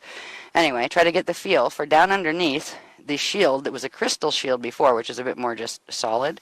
It's actually going into the endoplasmic state, where when it's the crystalline state, it's more of an ectoplasmic state. So now it's moving into the endoplasmic state of the outer domain's matter base. And try to feel it. Do this side-to-side swishy thing. See, and imagine that your feet here, your legs, are going down, like almost like squishing grapes, as if you can feel the squash down there. So extend. Imagine your legs grow all the way down to the point between the mantle and the crust. And try to feel the swoosh. Because the more of us that do that, we'll actually get it doing this all the way up, where we'll actually create a space in the grids where even on this level it is shifting like this, and that begins the process of once it gets moving like that, then it can start to spin, and when it can spin, it can fly. Okay, just try to get in touch with the squishy effect, as if we're together shifting a shield from side to side. Right? It's like a plane that's going like this. When we go, it goes that way. When we go this, it goes this way. See if we can synchronize a bit of that motion. Hello, people with legs. Use your legs. Anybody have legs? Right? Right? We actually feel it. You're bringing that into the atomic reality of your own body, but also of the shield, the planetary shield where we're standing. Yeah. Okay.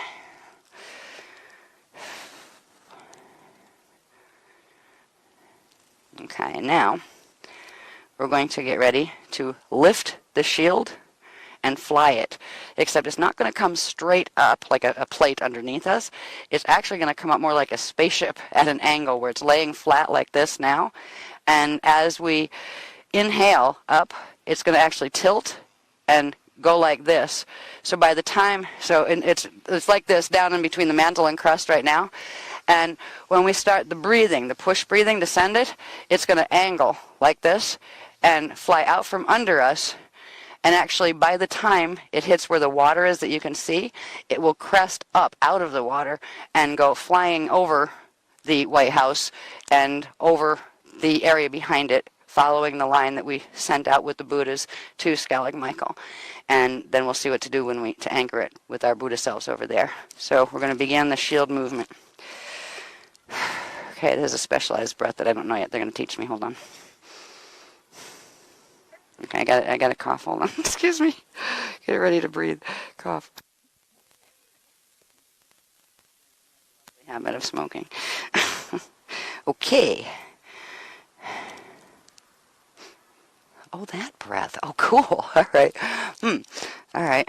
There is a particular breathing pattern. This is funny because I remember using this and delivering one of the babies that I've had, one of my children, and it helped. Right? And it's a 2 inhales through the nose and then out through the mouth. And just do several of those. Let's do that for a little while to build momentum.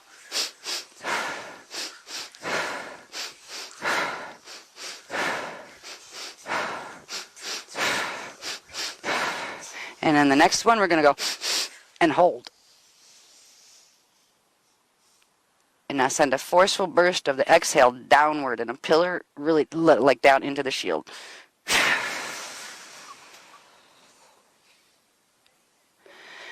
And just do a couple normal breaths.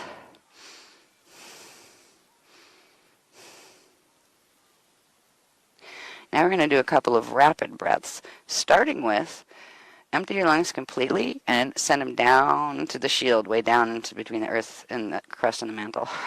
And empty your lungs completely.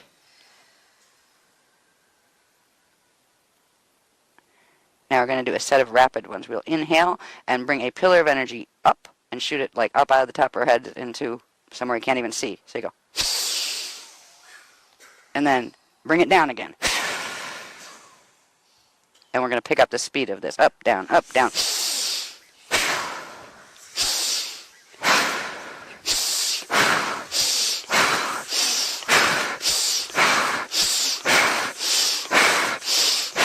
Now hold up.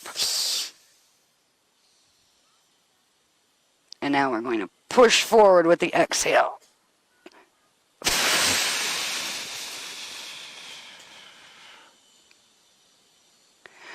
And now return to normal breathing and try to feel there's like a fibrillation in the shield, as if these little orbs of water gel are starting to jiggle and vibrate. It's getting ready to fly.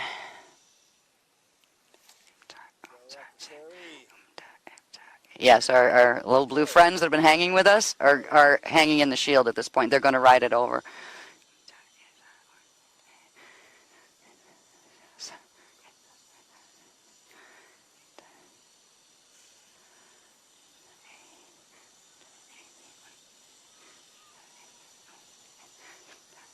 It's really funny. They're giving me little silent commands. They're doing here. They're going so fast I can just like in my own head, and they're sending them down. Bless you. Okay, now they're getting ready to pop it, and it will go. It will literally launch, and part of it is staying here, and it's actually going to split, and a replica will go and do the spaceship thing up over and into over. It's going to, when it goes and lands, it's going to be hovering above our circle of Buddha selves in their crystal lotuses that are hanging out at the top of Skellig Michael. Okay, so they want us to do one more inhale all the way up to oblivion upstairs. You can't see how high it goes. It's just way up there. And when we do the exhale down into the shield, that's when it'll pop and fly. And now.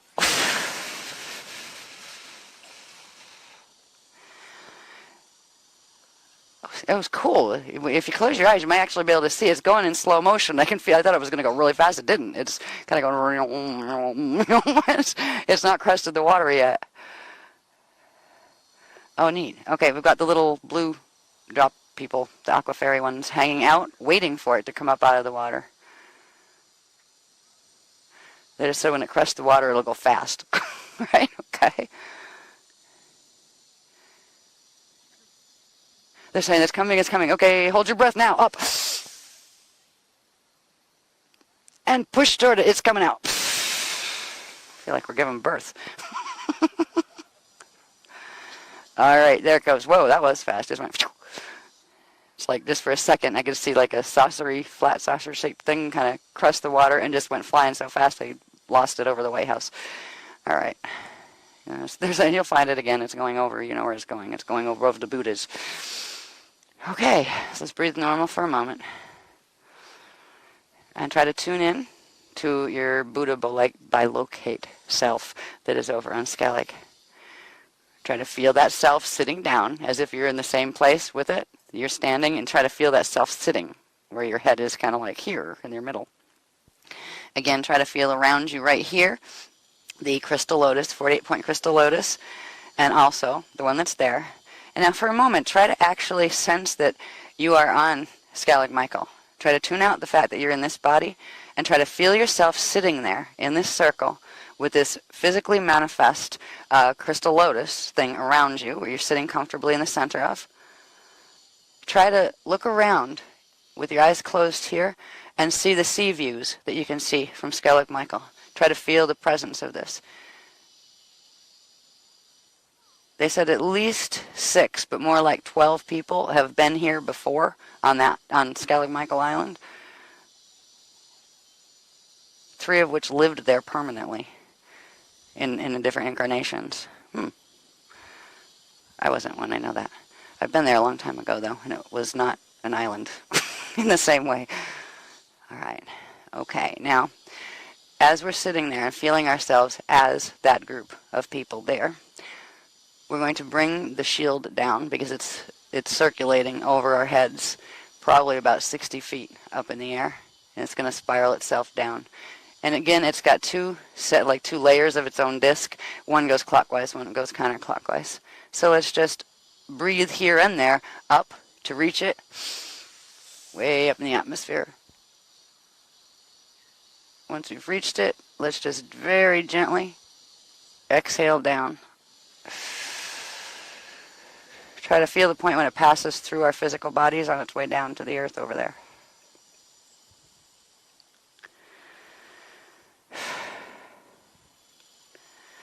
It's going very, very deep, going below the island, beneath the water, down into the mantle, between the mantle and the crust. Imagine just for a moment that as soon as it gets into place, which it's starting to do right now, it's kind of settling, it's sending this flurry of gold and silver sparks upward, and they're coming up through the island, and they're coming into the old ruins that were there. And they're actually, what I'm seeing is creating like almost like a crystal version of those ruins, where as if they're made in three-dimensional clear crystal surrounding them. Whoa, cool. And then there's this counter shield that just opened up in the sky above it. All right, so there's two of them over there. This is new. They didn't tell me about this part. So we've got a big shield over Skellig Michael now, and a big one way deep down in the mantle crust level. And they kind of cross at the center. In the center, it's above water, actually, the place where they cross through. So it's in the island, in the center of it, and it's running up through. This is the beginning of creating the transharmonic doorway. Now there's that final little sentence they want us to say, and we only have to say it once. So I will say it first, and then I'll say it with you. Like you can say it with me because it's not something that we've had before. Okay, and it's Im Ipta Etalam. Yep.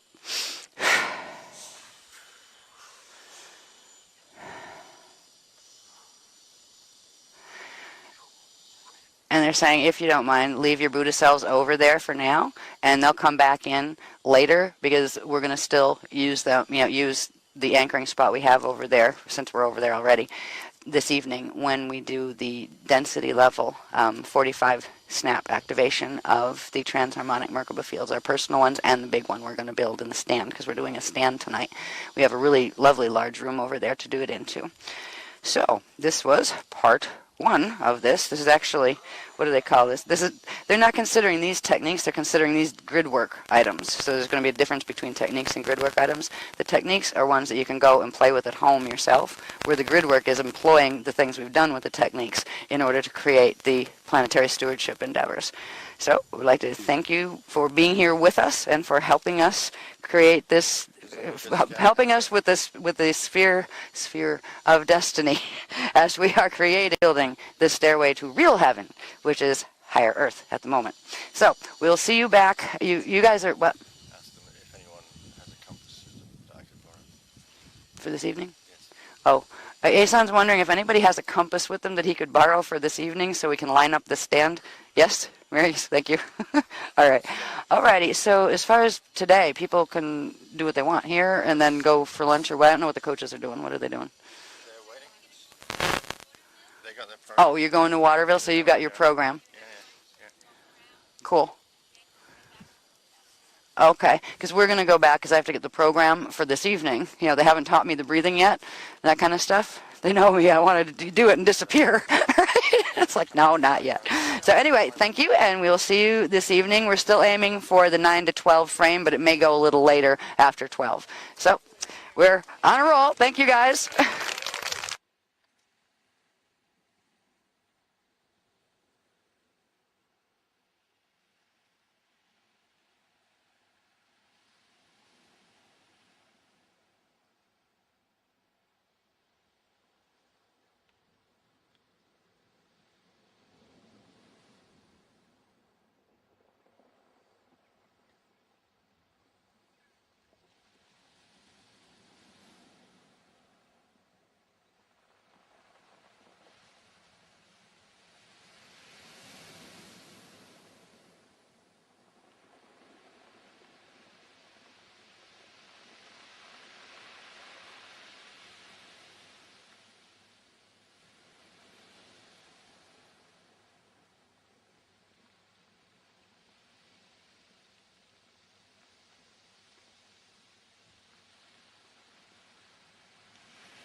Good.